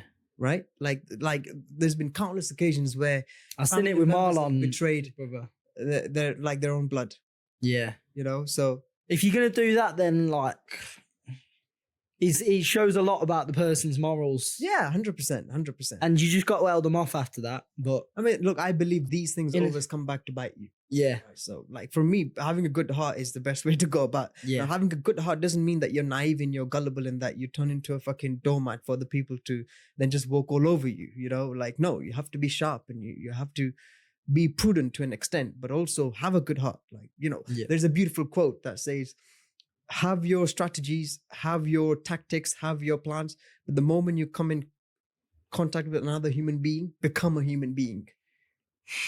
Like, have empathy to an extent. Think about them. I'm just going to very quickly say on your point where you said that having a business with a partner is quite rare. To an extent, I quite like that it is rare because then it gives me more motivation because I know that's something I want. And I feel as if we don't really have many online influencers that actually replicate that. So we mentioned Hormozy, like brilliant example, but another one, maybe you say like Simon Squibb, okay, he doesn't really show his wife, but I know like he's talked about his wife being very very supportive of what he does. Yeah. That's the only thing with the whole manosphere, red pill space. It's like, it's very, unfortunately, you have like these very successful entrepreneurs, but then they're also at the same time with come success. Yeah, okay, guys are going to attract more girls. And then, but it seems to be this narrative that a lot of these successful guys seem to also just like be sleeping around and stuff. And to be honest, that's fine if they want to do that. But like, I'd love the thought of like being that influence of being able to be successful, but then also having it within a relationship and having that with a partner. I think for something like that to exist, it's rare, but I think if it does end up happening, you're then blessed for life because you're literally on the same wavelength. Yeah. So you're basically achieving success together. It's beautiful. What's your opinion on work-life balance? Work is life. Life is work. Elaborate. Bro, my pleasure comes from work. Like, this work trip is fun, extremely fun. More fun than if I would just come to London, get some coffee, I don't know, walk about. We're in London. No, I'm here to fight and make fucking money, make videos. That's fun. We're men, like, at the end of the day, like, what are we going to do if we're not working? So I say that most people don't enjoy what they do for work. That's like the common misconception. Yes. So so that's why work-life balance exists, because people need an escape. You shouldn't have to escape from your job, but that is the reality. That's a very interesting perspective, actually. Like, perhaps the reason why this idea of work-life balance exists is because there are people who are not happy with what they're doing. Everyone, majority of the world ain't happy with what they're doing. A lot of people are miserable. Yeah. Yes. Do you believe in work-life balance? It depends on your personal situation, to be honest. Right. In general, every time I hear the phrase work-life balance, it makes me feel sick because there's just like, I don't think you need to an element. I'm really guilty of this because you have to life max at everything. We talked about this earlier. You have to life max at absolutely everything. Right. I've gone through phases where I've just only optimized for my finances, but I was way too frugal to the point where I was limiting myself at other opportunities for whatever reason, or like focus on your fitness. You've got to do everything, relationships, like optimize your life. Optimize your life. And everyone's half in, half out. You have to, you have to, like, I'm very aware that I haven't been very social because I'm very much like lock myself in my room, crack on, work, edit. Whereas like, okay, I need to be out and about socially a bit more, and maybe like be with my mates a bit more as well, because that's all part of living. Like, you have to, the whole work-life balance, let's say, as much as I'm working, you do have to live. That's the other aspect of this. Let me put it in, like, I've just had a really good thought, sorry. So when you have a work-life balance, like it's a little bit of work, a little bit of balance.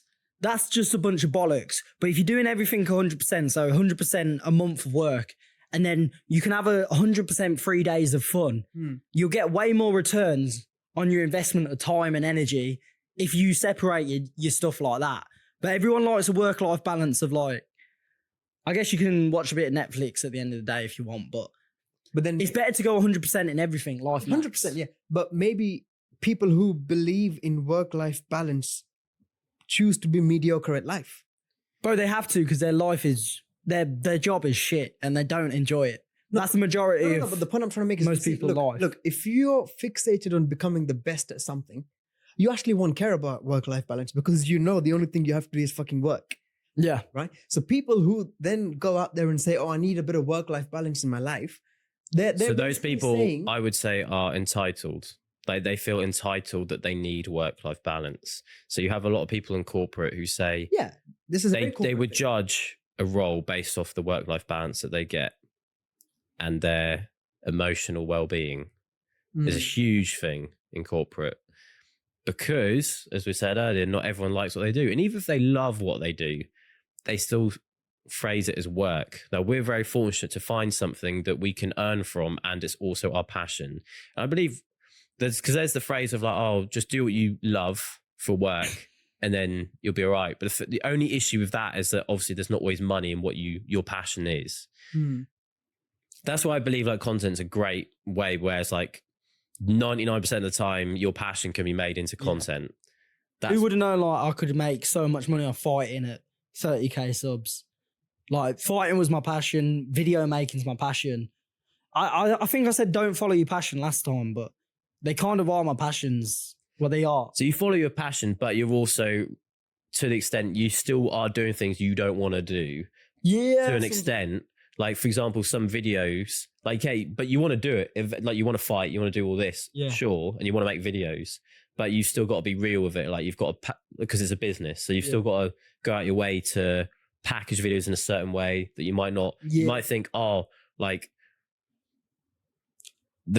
obviously a video that you'll enjoy yourself, you got to make sure, obviously you're optimized for the viewer, aren't you? Yeah. So I have to make it a certain way for it to do well. I can't just slap it together. Exactly. Yeah. I mean, we'll go back to this to passion and purpose later down the line. But for now, let's go back to work-life balance because the thing is, the way I look at it is, you can correct me if I'm wrong, but if you choose to believe in work-life balance, you've basically accepted mediocrity. Average life. Because imagine 3 things that matter to you the most, right? Let's say that are important in your life. Let's say your job, right? I don't know, your socializing, right? And then another hobby that you have, let's say whether that's playing football or cricket or whatever it is, right? Now, if you choose work-life balance with these 3 things, you will be equally better at them because because time and energy is finite. Right. So like if you divide your time amongst these 3 things, like that's 33%, right? So you'll be 33% good at playing football or socializing and at work. However, people who don't believe in work-life balance will then devote all that time and energy into just one thing that they really care about. And so within a short period of time, they will see the most result because they've only got one thing that they're focusing on. They don't really. So like, I think to be extraordinary at something, to be really good at something, you have to stop believing in work-life balance. You can still have fun here and there, but like this idea of separating your work from fun, I find it a bit ridiculous because why can't work be fun? Like, why can't you turn your work into play? That's what I've done. Like, I love going to work because for me, it is play. I find enjoyment. Yes. So the grass is always greener where you water it. So where you put your attention is obviously where you're going to see the results. So when you're just optimizing for like one thing, that's always on your mind, 100% work, you don't need the rest of the aspects of your life, then yeah, you're going to excel in that. It depends on your stage in life. I said that's what this comes down to, because right now, at this point in time, all I care about is building a business. Well, right now, actually, I'm in the point of like, I've got 5 months until I graduate. So I'm just making sure, I'm in this transition phase, as I mentioned earlier, but it will be for both of us as building business. But at one point we both want to be married. Of course. So you said it depends on where you're at in life. So do you think young men in their 20s should be focusing on work-life balance? No. I would say no, because you should have a lot more energy at this age, unless you're absolutely just retard maxing and just eating a load of rubbish. And Bro, most of the 20-year-olds nowadays, everyone's just speaking about shit. If you're socializing with winners, that's good. Like this weekend here, us three is good. Like we're bouncing ideas. Well, I don't want to chill at the pub and drink with fucking people who tell me, I shagged this girl last weekend. The Villa one. I don't give a fuck. It's all, if it ain't about money or YouTube, don't speak to me. Yeah. I don't want to speak to you about small talk. I ain't your friend unless it's about money. But that's because you've got goals, right? Some people will be like, I'm very content. So I know people that are very content with their corporate jobs. And they're like, I'm happy with this, getting a place. They can still afford a place with their job. Yeah. They don't want a business. They don't want the extra stress of that. So they can have that work-life balance. And we have to completely normalize that. Yeah. Like, going out there and becoming successful and working 24/7 is not for everyone. Not everyone wants to do that. Some people just want to have a job, just be in the same position. So going back to your question, I was going to say, you said, should guys in their 20s focus on not having a work-life balance? They should not have a work-life balance if they really want to make something for themselves. Yes, exactly. And use their 20s to their advantage while they've got more energy and time on their hands. Because the thing is, you can't be waiting around. As Dan said multiple times, everything is speed. Speed. Yeah. Everything to me it sounds sad, but like everything to me is a metric. Charisma in itself, when I'm socializing, I'm analyzing like, how am I making this person feel in the conversation? Are they smiling? Is everything, I'm so analytical. And that's just, everything is a skill at the end of the day, Yeah. No, I mean, I think, look, if you're an ambitious 20-year-old man, right, I don't think you should focus on work-life balance, because it's an absolute hack for young guys to just prioritize their career for the first 10 to 15 years. But the argument as well, they're like, we're not retards. Like, you can hermit in your room all day, but if you're a nerd, then what's the point? You could be rich and a nerd, then you still need to work on your social skills to some extent. Because if you can't speak to humans, then you... So this goes back to when I said like life maxing. Like, you have to be able to speak to human. Being an all-rounder, that's where I've personally gone wrong in the past, where I've just like invested too much into one aspect, whether it be fitness, whether it be finance, whatever. You work at them each at a time, so they balance out. Like me being social is also charisma, which is a skill, which I can make people laugh, smile. And what has that led me to? Like, Ben's my friend because of I reached out. That's socializing, networking. Yeah. Now I'm friends with Ben's friends. I've lived with Ben's mate before I've even lived with Ben. You know Ben. Rubbing it in now. You said this earlier today. It's like they're all skills at the end of the day. You can't. It's like we were discussing about women. You can't neglect. We are human beings, but we're not fucking like business retards. Yeah. So when we get onto, I'm excited for the women discussion, because this is where I disagree with you two entirely. I was quickly going to say, last thing was with the work-life balance as well. You can basically, the moral of it, you can certainly have it. It's just an extent of, what you want to achieve with your life, if you have any goals, etc., and where you're at in life. Because I'm definitely going to want more time with my kids once I eventually have kids. I'm not going to be 90% of the time working and hustling, because I want to be established at that point. Yeah. But I'm investing in my time now while I've got the energy to hopefully down the line, I haven't got to do the work. I think we can conclude this by saying, if you're very ambitious, then you should neglect work-life balance, focus completely on work. And if you're someone who's completely okay with just, being average, and there's nothing wrong with being average, by the way, absolutely nothing wrong with that. Then look into perhaps instilling work-life balance in your life. We're all pretty average at the moment, if you think about it. In our mindsets, we are high, but we're pretty normal people. We've achieved. It depends on your perspective of that, because because You told me you. no. Ben's actually balling, to be fair. No, wait, hang on. Ben's Wait, balling. Yeah, hang I on. heard that. No. In terms of geographically, Yeah. we're if you, it's your perspective of like who you comparing yourself to. Are you comparing yourself To be fair, I'm comparing myself with people with millions of subscribers. Yeah. I'm talking about think of the world. I'd never compare yourself to the normal people because it's a fucking shit metric. Everyone who's average is fat and just they do the same shit and it bores the shit out of me.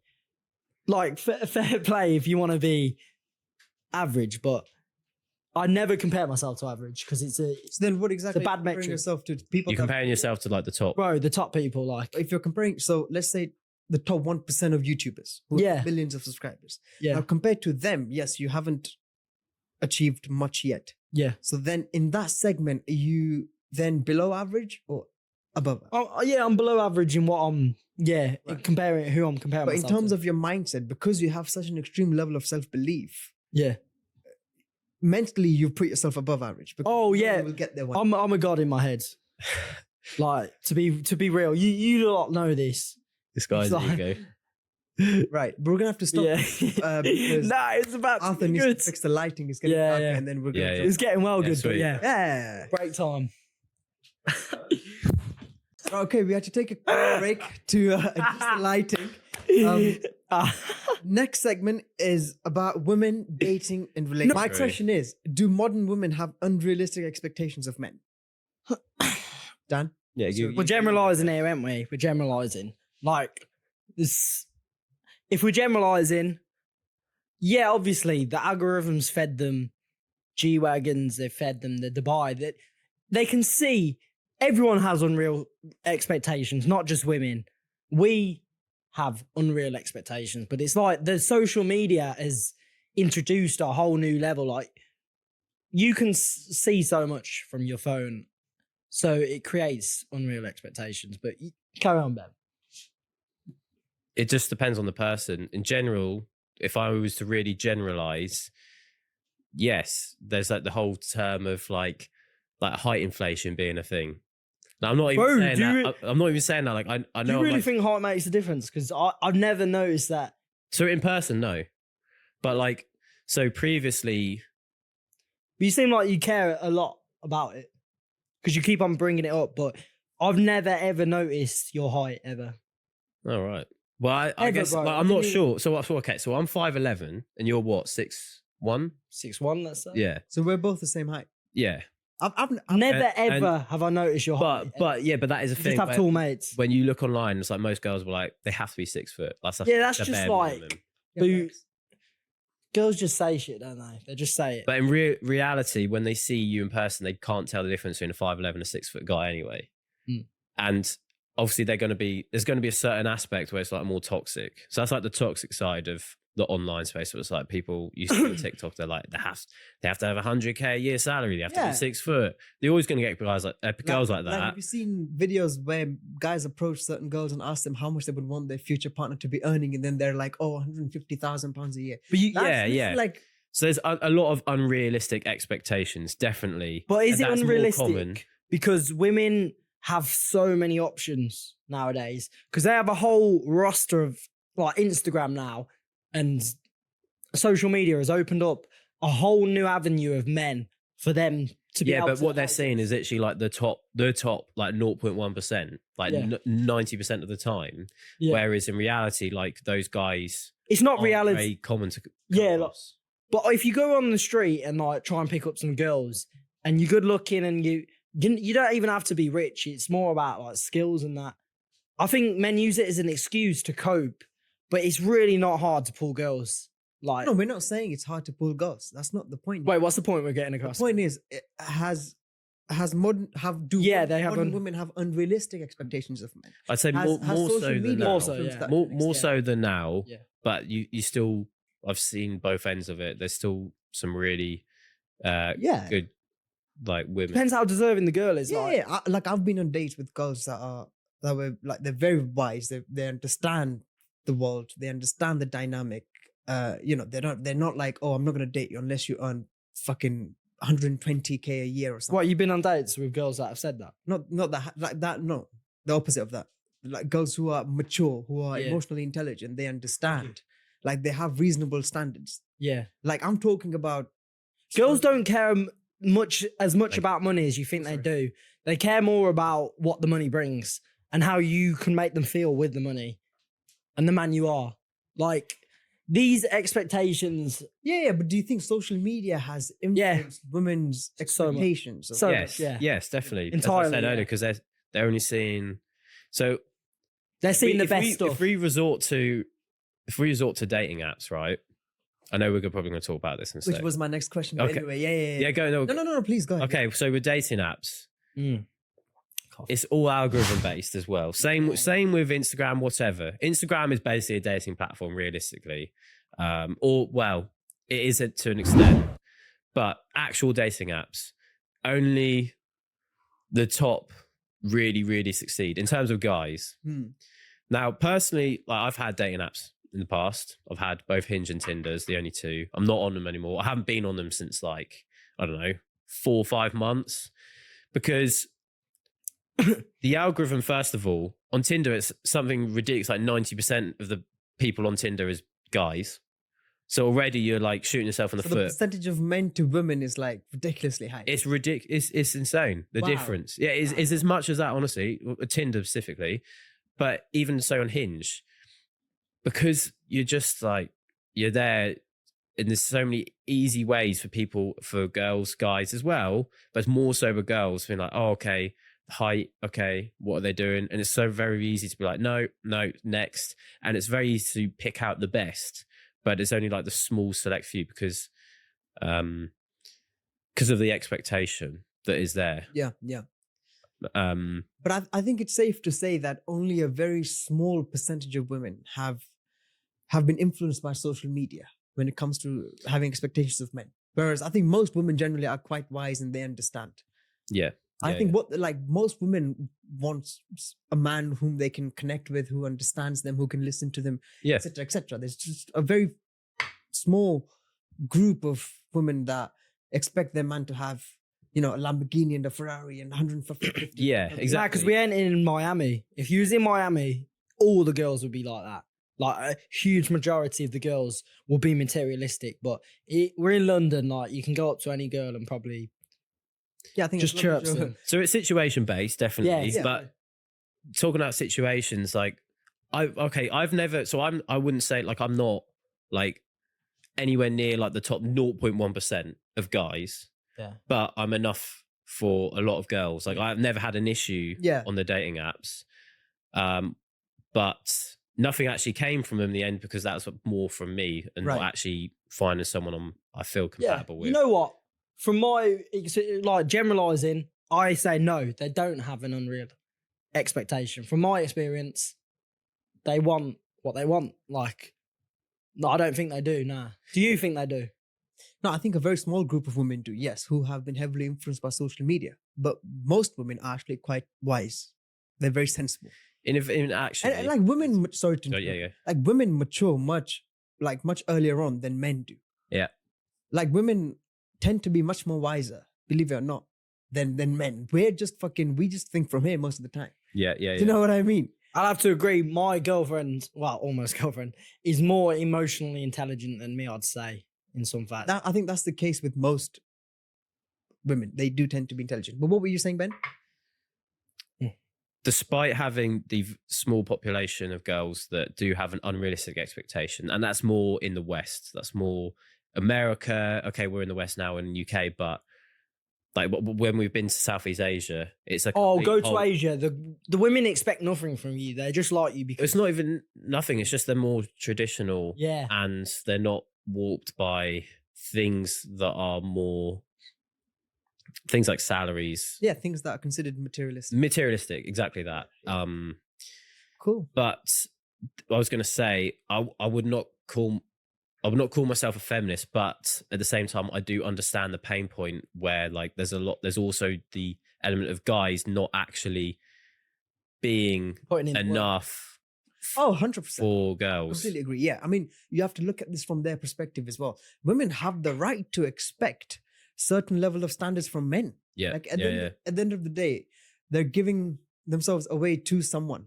you know what I mean? They have to Yeah. have trust in that person. And in that sense, there's someone watching this who probably feels as if they're not enough. Just know that like Become enough. the competition is actually, it's very, very easy to actually get ahead of the competition. That very, very simply by taking small steps. For example, going to the gym. For example, maybe learning to fight. Gym is bare minimum for a man. Yeah. Like you said, become enough. A lot of men also complain about how women have unrealistic expectations. Victims. Victims. Well, then shut up and work on yourself. Yeah. Do you know what I mean? Yeah. It's a competitive game. Like, you got to play the game. Yeah. Every area. Like, if you're not bettering yourself every day, someone else who is will take the woman. Yeah. Matthew McConaughey said it really well, that you can never have the victim mindset. Like, you're The worst always going to possible have something in your mindset life. ever. Yeah. You're always going to have something in your life that's going to bring you down. 100%. But you can just never fall I hate into that victim trap mindset. of being a victim. It's so contagious. Like, I hate complaining. I hate just losers. Like, everyone has their own shit going on. Like, everyone has their own shit. Like, we all have our own shit. Bro, And what's the worst thing to you do? could have complained so much about your kidney and shit, but you're soldiering on. Like, I don't hear you complaining about it, bro. Like, why can't everyone be like that? Everyone's got something. Yeah. Everyone can I complain. think this is a subject of its Okay. own, like people having a victim mindset and complaining about things all the time. One of the hacks I've found to dealing with this problem is by taking responsibility for everything and anything that Accountability, happens to yeah. you. Like, you have to take responsibility for everything and anything that happens to you, because that way you can never look at others and point your finger at them. Yes. Do you know what I mean? Even if, like, let's say I've been betrayed by someone after being friends with them for 10 years, right? I will blame myself because I was stupid for not seeing that side of that person.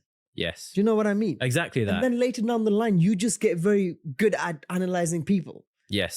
So when you actually take accountability for everything that happens to you, you then become better at diagnosing certain problems in life.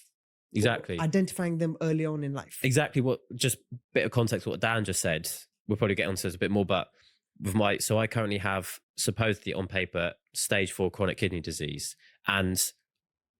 But I know it was not my fault that I'm in this situation. However, I take accountability for it because I wasn't aware of what I was putting in my body, and I wasn't aware of what I needed to do to get out of this situation. And by having that, it's like, okay, because you have that self accountability, you then think of all the possible routes that you can do to better that situation. So even though on paper people would, in my position, be like, oh, I'm ill, oh, I'm just gonna, I'm gonna continue the way I am. No, I'm actively looking to improve my diet. So I'm actively looking for ways to get myself better out of this situation. That's basically what you're basically saying. Yeah, 100%. So Dan, then what would your advice be for guys who have that victim mindset? Stay a victim. We like losers in this world because it's easy for us winners when there's so many fucking losers. The It's so competition easy. becomes less. Bro, stay a loser. I don't care, like, honestly. But to my subscribers, personally, if you watch my content, then what was the question again? What would your advice be for people who have that victim mindset? Bro, just stop being a bitch. Like, honestly, it's such a competitive game. Everyone wants to be rich. I want to travel the world, be rich. Yeah. But you need to fucking do something about it. You can't sit and wait around for shit to happen. No one wants to make you rich. So if you ever. this is literally on your point, if you were to have a guy to become the best possible version of himself, you would not make him extremely happy. You would put him through absolute crap situations to the character build. I force myself into shit situations to make me a better man. Same here. I force Yeah. myself into debt. I force myself into fights with harder people. I just do random shit just because I know it's hard. And Yeah. I grew up in a pretty decent house, so it's like you're forced suffering. like, as a man, you're basically carving a statue out of a stone. Like, you have to go through that phase to then become the best version of yourself.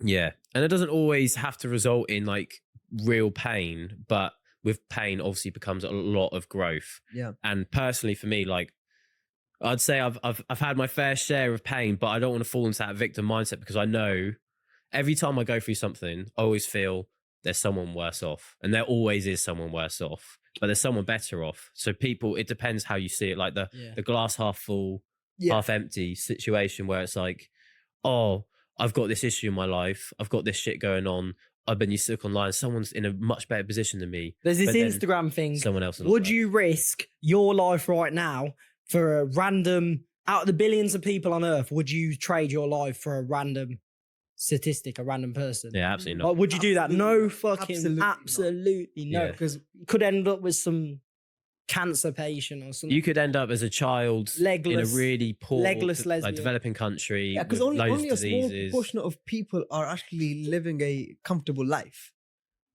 Do you know what I mean? Sorry, I said legless lesbian. That's like the first thing that comes to my head. Is that what you said? Is that what you said? Yeah. Like you wouldn't want This to. guy. You wouldn't want to spawn in Earth as that. Like if I was doing my random thing. No, but like random life swap. going back to the point that you raised, it's like very small proportion of people are actually living a comfortable life.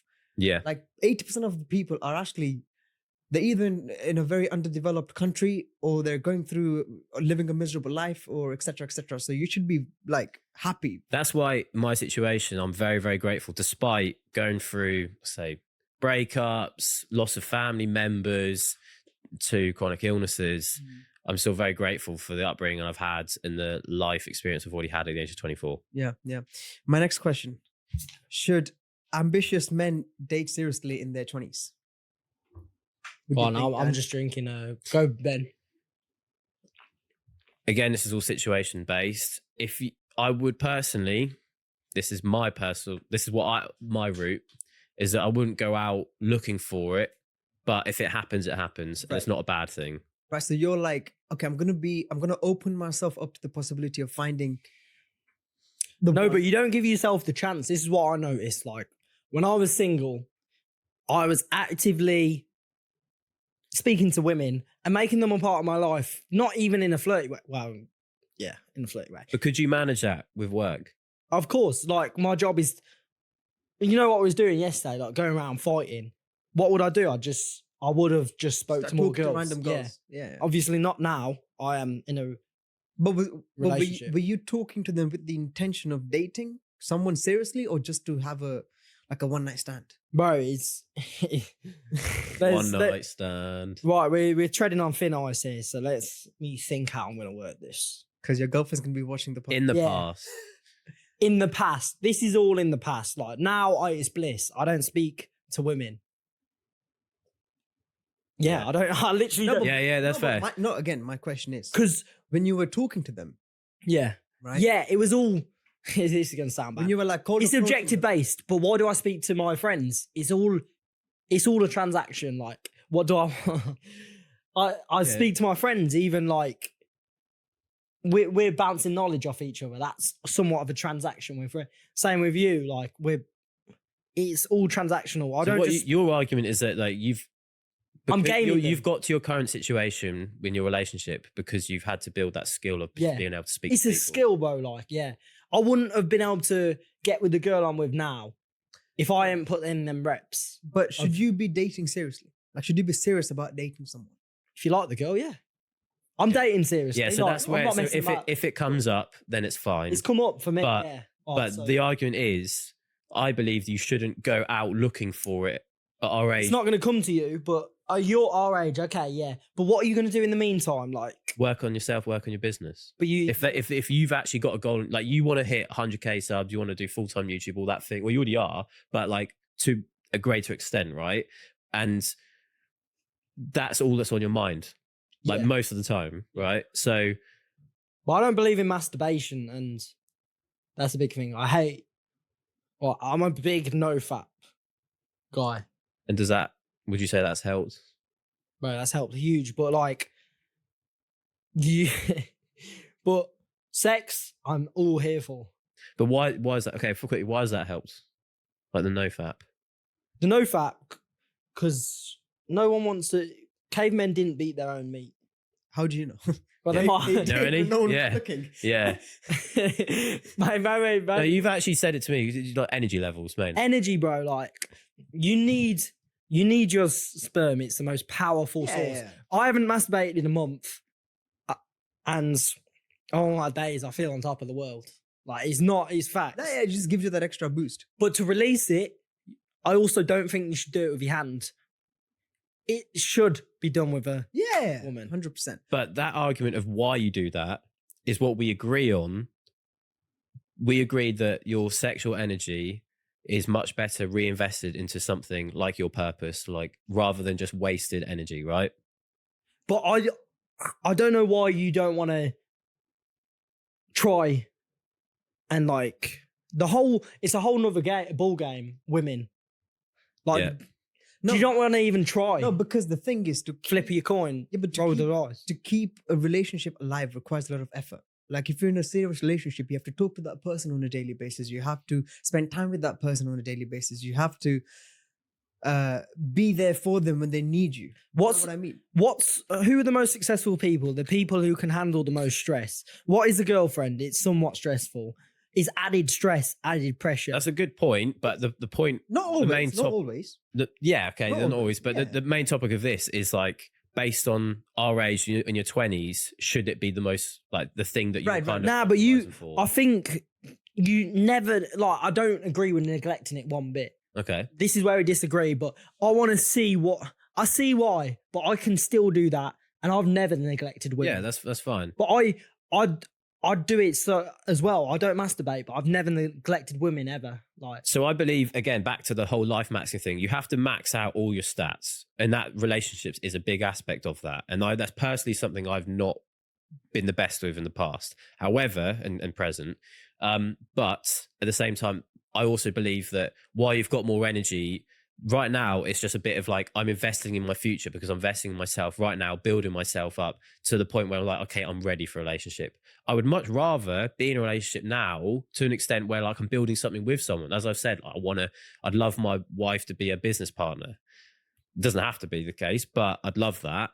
And it's like, I'd much rather be building it from scratch with someone rather than coming in. it just seems absurd because we're conquerors. Like, you have that hustle genetic. No, you have that hustle mindset. Yeah. Like, isn't that not the same with women? Do you not want to try and So I've never had the appeal to yourself. sleep around and like be with multiple women. I've never wanted multiple wives, never wanted multiple girlfriends, never wanted a roster. You just I've want always one wanted person one you can wife, build. exactly that. And I've had that, and I've had the extreme of both. I've had a 6-year relationship, and I've also been single for 4 years. And in that time of 4 years, I've literally been celibate the whole time. But Yeah. a lot of men might think that, but you're expecting your future wife to just spawn in out of nowhere. No, with not zero body necessarily. count. No. The Okay, same no, morals. No. Like, how is this going to happen? Like, So everything. she ain't going to spawn in, bro. No. Unless you speak to her. No, You have to speak to her. yeah. I'm not Yeah. saying like avoid women, but I'm saying you should not go out of your way to waste time and energy to force something to make just because the fact Yeah, what you're giving yeah. into your desires because you want sex. No, because you have to understand a lot of young guys actually do fall down this trap where they're driven so much by their sexual energy to just spend all their time Yeah. and energy on women and dating that Most they guys. get so distracted and end up like devoting like no focus towards their career or becoming Yes. successful. But what about So- me? I've managed to Yeah. No, Yeah, women, but I but wouldn't I say managed you're- to still build a business and right. Yeah, right. yeah. So you've proven it's possible. I couldn't do it with a relationship. I couldn't do it. relationship. But what about But that was probably partly the person rather than the aspect of it. I left my ex majorly to pursue my career. Right. But you can do both. You can do both, but I couldn't Yeah. specifically with that person.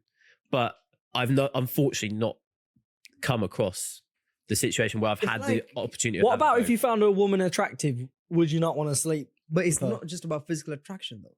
Is that what are you referring to physical attraction? Physical attraction, yeah. But what about like you can be a 10 out of 10 in terms of physical Yeah, do you, attraction, if a but 10 out of then 10 you're that total you was bimbo. bonding with, maybe you like, would you not want to sleep with her? No, because Because of what? I really like the idea of you just having your person, I heard and fair enough. I wouldn't want to sacrifice that or become further away from that just for the sake of pleasuring myself. But what if you weren't in the right? You didn't have enough charisma to speak. You didn't have enough game. It's to never gain been your that. wife. I've never been in that situation. I've never been in a situation where like I've felt nervous or like. Nah, but I when you can't- see that girl and maybe it clicks, and then how are you expecting to pull her out with no experience? Like, it's not no is it experience. just gonna though. happen? Is it just gonna? So if you're morally aligned, you'll know when it works. I get what you're saying. You're basically saying that because I haven't slept about, or I haven't been with multiple No, I women, just or I speak- haven't yeah. been like out there trying to actually, build the skill of speaking to multiple women, whatever you want to call it, then I'm not going to actually find the person. Mm.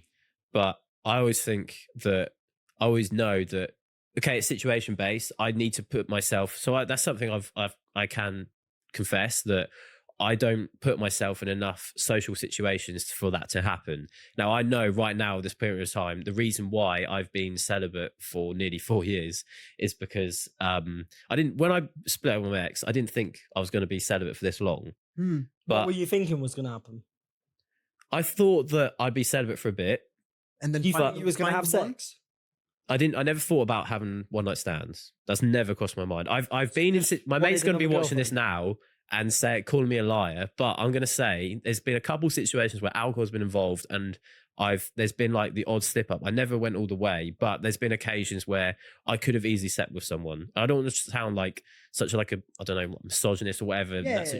But like I'm just saying, like I'm trying not to offend anyone, but I'm saying like I've had It's not that difficult. It's not that difficult to get laid, yeah. especially if you're a In- relatively in- attractive guy. Like someone like you can easily get laid. No, I appreciate You that. but you choose not It's hitting to. on me now. You choose not to because as satisfying as it is to wake up next to a 10 out of 10 who's wearing a red lingerie, Yeah. when you wake up with drained balls, you then don't really have the energy to do anything else. So that's why I say I've experienced both in a relationship. Hey? In the relationship, I was gonna say drain my balls. in the relationship though that I had, like the thing is that's the hardest thing. That's actually to this day that's the hardest thing I've ever had to do was walk away from it Yeah, same more. because Walk away from what? my relationship. I found her physically attractive still. I never like actually fell out of that. It was just we weren't aligned in a lot of things, and as we grew older, we got together. We were young, like what 15, 16. Yeah. So you changed so much. By the time I was 21 when we split up, Yeah. and in that period, okay, you're still very young at the age of 21, but even so, like all that, obviously, you changed so much as a person between them. And I just thought, yeah, for me, morals is well over physical attraction, but physical attraction has to be an element, definitely. Yeah. But it's not the only thing, definitely not. And that's a big part of why I ended it. Yeah, yeah. My next question is, can women weaken ambitious men, or do they sharpen and elevate them instead? Because we've all had that one friend in school who had all the ambition in the world, but then once school finished, he went out there into the world, he got himself a girlfriend, and then all that ambition just faded. So You have to hold frame in a relationship. Like Yeah. we are men at the end of the day. We are in control Hmm. to some extent of everything. We're accountable. And if I was, yes, they're going to soften you. They're going to feminize you to some extent because it's comfort. It's like, that's my point. Yeah. that's natural to them. so do they? There's nothing wrong with that. But Yeah. I think it almost evens out. I'm so disciplined and so like hard. Right. Let's use hard and soft. Yeah. And my girl will almost soften me out, but it's on me to keep frame and not let that go Yeah. too Yeah. far. Yeah. Yeah. We're in power, like we're not victims, are we? So Right. it's all on the man. If Yeah, a man gets weakened by a 100%, woman, 100%. it's his fault. So going back to the previous question, there's actually nothing wrong with dating in your 20s. Nah, as long nothing. as There's nothing as wrong long with as dating. you at all. stay disciplined and have your purpose as your number one priority, Yes. right? But do you think that women have the capacity to like weaken ambitious men? Have you like They have capacity do you to know do it. people who had all the ambition in the world until they got into a relationship and then I don't know many. became like that, totally no. soft? Because they were never truly that ambitious if you get weakened by a woman. Like, So unless. Like, have you had friends who changed after getting into a relationship? Yeah, See- but they weren't that ambitious. So yes and no, but I've also seen it where you get into a relationship and then ideally they support your Yeah, mission. That's obviously like the ideal situation Oh, for God. everyone. Yeah. But at the same time, you have to take self accountability. My ex, unfortunately, did not completely. I felt like as if she didn't support me all the time. Yeah. Then I was like, that's a factor. I was like, okay, she definitely favored the relationship. I've definitely like career has always been a big thing for me, Yeah. and I couldn't handle both at the same time, as we've said. So yes and no. To like the right woman will help massively. The right woman will help, but at the end of the day, everyone's in it for themselves subconsciously, not even on purpose. A woman wants your time, energy, and comfort. She's always going to want that, regardless of how much she supports you. Like, it's great that they support you, but like at the end of the day, they want you to come to bed, hug them, kiss them. That's natural. On men to keep frame. Boom. Yeah. Yeah, Right, it is very so- natural to become. So I think It's good. We Maybe. shouldn't neglect women. Like, yeah, 100%. Yeah. No, we're not that saying soft neglect feminine side, it counterbalances like I mean, so much. No, I'm not masculinity, saying you know what I neglect women. mean. If anything, this is more about men not being masculine enough. Like, I feel like men who become weak after getting into a relationship. It's because they're sim- bitch made. Like, Yeah, simply just weren't strong enough to begin with. yeah. Do you know what I mean? And they couldn't stand their ground. Like, think about Alexander the Great and all the conquerors. Do you think they let women conquer their mind? Like, no. I mean, you didn't deserve it in the first Eyes are fixated on the target. Yeah. This is what I said earlier, right? So how do you market to a guy? You show him an attractive girl. Yeah. You play into the sexual desires of a man, Yeah. right? We're all men. We're all cavemen. Like in nature, right? I'm quite surprised how you navigate and you aren't as lustful with your eyes. So that's the one thing I would Tell me how you say- do it or why you do it. say. So that's why It's a very good I- question, huh? like guys have to be in control of their lust. That's a Yeah. huge skill, and that's what I've had to learn because being in a relationship. You're going to be quite like sexually active. So going from that to absolutely nothing is obviously an extreme difference, and it wasn't like easy to get over it to start on. It's gone on longer than I thought, but over time it's got easier. Like the time I don't even think about it. I'm only thinking about it now because we're talking about it, and when my mates bring it up as a joke, oh, you're a virgin and all this, like obviously like your boys are going to say that, but like no, I don't give a shit. I understand it. I hear why you do it. Yeah. But you said you asked, so how do guys come over lust? Is what you're saying? How do you? Well, you just. I guess it's conditioning. Like, you've done it that long, 4 years, that you're conditioned now to just not look at women in a Part of it is lustful way. because I've already had the experience with a girl, and I've already had that experience of a relationship. It's kind of like, okay, I know what the experience is like. Right. So like you I tick feel the like box. I feel like I've already done. Yeah. That's the same thing. Worn the trousers with that. I worn the t-shirt with that. But at the same time, it's like as like it's nature, right? Like we're still gonna want it. Yeah. So there's an element of me that's still want it, and it makes me work harder because I'm like, I don't have what I want right now. I don't have my wife now, so that makes me work more because I'm like, the harder I work, the closer I am to her. Do you not feel like you have a overflow of testosterone and like? I can hunger? imagine my Basically- test is pretty high right now. Basically, what he's asking is how to deal with horniness. Yeah. Yeah, I pivot my sexual energy into my work. But I do that, and bro, you know, I'm a horny guy. Like, I use all that energy, don't I? I fight. Yeah. I edit. I work non-stop. But even me, I have all that abundance of energy. I have leftover energy. I would argue at all I'm not times. trying to like be so egotistical, but I do believe that I'm like quite mentally headstrong. Yeah. And you not think I am? Yeah. you are. Yeah. It's not like bigger your ego anymore, but yeah. But like at the same time, I do believe that like it's not easy going this long, for sure. All my mates say, my close mates, they're all like, I don't know how you've gone this long. How? Like how are you actually like? He's one of them. He's like, bro, like what are you doing? What are you doing? You're bro? Like, to the point that you literally cannot believe it. But my head, yes, there's times where it's like 11 o'clock at night and you're laying there in bed by yourself and it's like, I would really like to have someone. But at the same time, it's like, I have a bigger purpose in life rather than. But isn't that part of conquering? No, it is, definitely. I want to have a family at some point. I know on the last podcast, you picked up, you're like, oh, you spoke about family a lot. Yeah, it's a massive thing to me. Yes, I want to extend my family. But at the same time, I'm very real in the sense that, like, right now, am I going to get married? Like, okay, I wouldn't be opposed to getting married now, but am I going to have children right now at this age? No, because I can't support them. So it's like, I'm just being real in the sense that, like, it's not an urgent matter that I need to meet her right now. Fair play. Well, I'll never know how. But he does also, it. you related that to conquering, like as if to say, going out there and sleeping around with girls is a form of conquering. It is. But in my opinion, that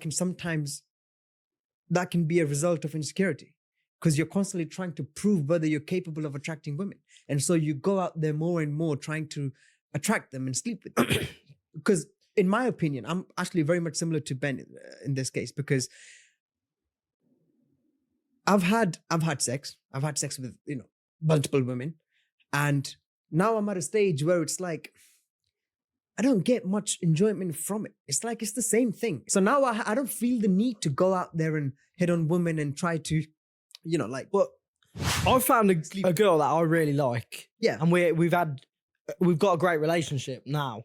But I've done that by somewhat going around the world, conquering. So would you say that I wouldn't have found her. if you were a virgin, you would not have found her? I might have found her, but whether I could have attracted her and would have been a different story. She was attracted by me, my looks, but whether I could have done what I'd done to get with her. So do you think I'm at a disadvantage? Yeah, you're at a disadvantage, but what's your logical justification for that? Like, why do you think he's at a disadvantage? Because he's less reps, less experience. Like, his sales almost. But what am I going to be bad at? Like, I'm going to be bad in bed? Game. Define game. Game, like speaking to women. So do you think that I wouldn't be able to hold a conversation? Is that what you're saying? I think you would, but like, I don't know. I guess if you want a woman with low body count and like your dream woman, then I guess you speaking to her, the chat will be different anyway. So, in my eyes, you shouldn't need game. You shouldn't need game. No, if you're trying to meet, if someone is genuinely like you feel as if they're going to be your wife, your long-term partner for life, and like believe you're like soulmate, whatever you want to call it. I mean, I don't believe you should like try. Yeah, there's an element of like wooing them over. You can be charismatic and all that, have riz, but I don't think there's always going to be a bigger fish, right?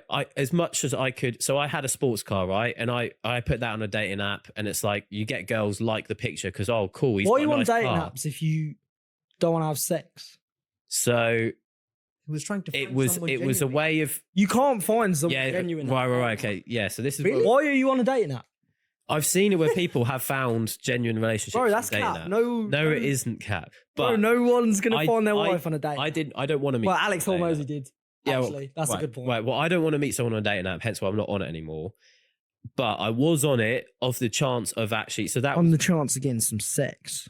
Nah. Why was you on it? Put on Hinge. On Hinge, I put don't long term. No sex. I put life partner on Hinge. So you put virgin on your Hinge bar. Mate, I wouldn't even care if I was a virgin now. I wouldn't even care. I'll just own it. Bro, you really think you're gonna find a life partner on Hinge? In that moment? No, yes, but it wasn't like the case of like, oh, it's my only shot. It's just like extending my opportunity. But I understand now that extending your opportunity. So why don't you speak to girls like that you find attractive in a flirtatious way, but you was on dating apps? This is what I don't get. Because you wanted a higher chance. So why don't you give yourself a higher chance when we're out in London? When you're helping me film, you could speak to some girls that you find attractive. We're on that day. After, when we're walking. What? When we're walking, we finished. Yeah. At that point, you could have spoke to some girls. What's because right now, I think it's cope. It's not cope. Right now, at this point in time, I don't want a relationship. Like I want one eventually, but right now, did you want one when you had Hinge? On the off chance of coming across someone, yeah. But what I'm saying is I don't really go out of my way because it's like not like a need right now. Because like all I think about is if I fall into another relationship, maybe part of me is like worried of falling into the old habits of my previous relationship. That's definitely an aspect where I was lazier in terms of work ethic, you know, being in bed, eating Dominoes. Do you think Netflix. you couldn't hold frame, or do you think her personality just required so much of you? It's partly both. When I was younger and I couldn't hold. I reckon you could hold Now frame I now, though. Yes, more so. So now. why don't you try relationship? Like, it's like you almost like so against it, but I don't get it. It's rigid. It's a rigid way of thinking. I think it's because how I see the last one, how the reasoning behind it ending. It's like I want to stick to my word, and I haven't made it in my career, so that is a big insecurity. I would say more. Bro, you got stacks in your bank, like. It doesn't matter. It doesn't matter. But I think about it does come down to priorities. Like you're just prioritizing your. Yeah, like I'm content with where I'm at, but I'm not really. It's not that he's content with- incapable of getting into a relationship. It's pretty much like me. Like I'm not really looking to date. If it comes to my plate, I'll take it. Trust me, I weren't looking to date. I was just right. But this is what I mean. If it comes on my plate, right, and I get to know her and I find out that she's actually someone who's really supportive, really feminine, really nice, you know, she'll aid to my life, then I'll start dating seriously, no problem. But it's like I'm not gonna go out there and actively search for someone because I have bigger priorities. I have better priorities. But why was I actively searching? That's the question. That's probably a you thing, though. You're playing into desires, like you wanted sex. But I act like that, and it's got me good in my career. Like, I do what I think and I say what I think before I do, because everything in life is reps. And I think, like, if you play into your desires, it's what your brain wants. Obviously, I don't drink alcohol, but there's a point where you keep on learning. Like, I played into my desires with alcohol, drugs back a couple years ago. I did it that much that I realized, shit, the desires ran out. I don't want to be that loser. Eventually, if you keep on knocking, keep on pecking, I'm a woodpecker, like you find the right thing. And it's took me a lot of trial and error, but I found a girl that I'm really like at the moment. And it's brilliant. It's an amazing feeling to be in love. Like, it's very new. I don't want to like gas it up too much, but it's only, well, how long has it been? It's been like 3 months, 3 months. I mean, you have to sort of give it some time before establishing. But bro, like a real relationship. But I like everything. I'm life maxing. I'm girlfriend maxing. Like, what's the point of going half in, half out? Yeah. No, I get it. I get it. I guess it's just all about position in life, like where you're at. And Wes was just basically the point we're trying to get at is like, if you really have something in mind you want to achieve, you would do anything just to achieve it. And you wouldn't so put other things over that. But in the general term of our lives, yes, you have to tick all boxes. I'm able to look at this from like both these perspectives, because if you want, sometimes you have to go out there and look for something if you want it, right? Just like the way you did. And sometimes you just have to just let nature do its thing. I think it all comes down to there isn't an answer for this question. There's no right or wrong. There is no right answer. I think it all depends. Yeah. Love is yeah. But do you guys think that modern dating is transactional, or that it's conditional? Bro, everything's transactional. If you actually think with a logical mind, like a to an extent, it is not 100% transactional. So do you think that your current relationship, your love relationship, is transactional? Yeah. What does my woman want from me? She wants my time and energy, and that's a transaction. And I want her love and support and time and energy. Right. It doesn't mean it's a bad thing. Transaction sounds bad, but it's like, right. At the end of the day, everything's a transaction. Right. So I used to think that every single relationship is actually based on some conditions. But then I realized, well, actually, what is it that you need from a relationship? Let's say a love relationship. You need loyalty, right? You need degree of connection. You need X, Y, Z.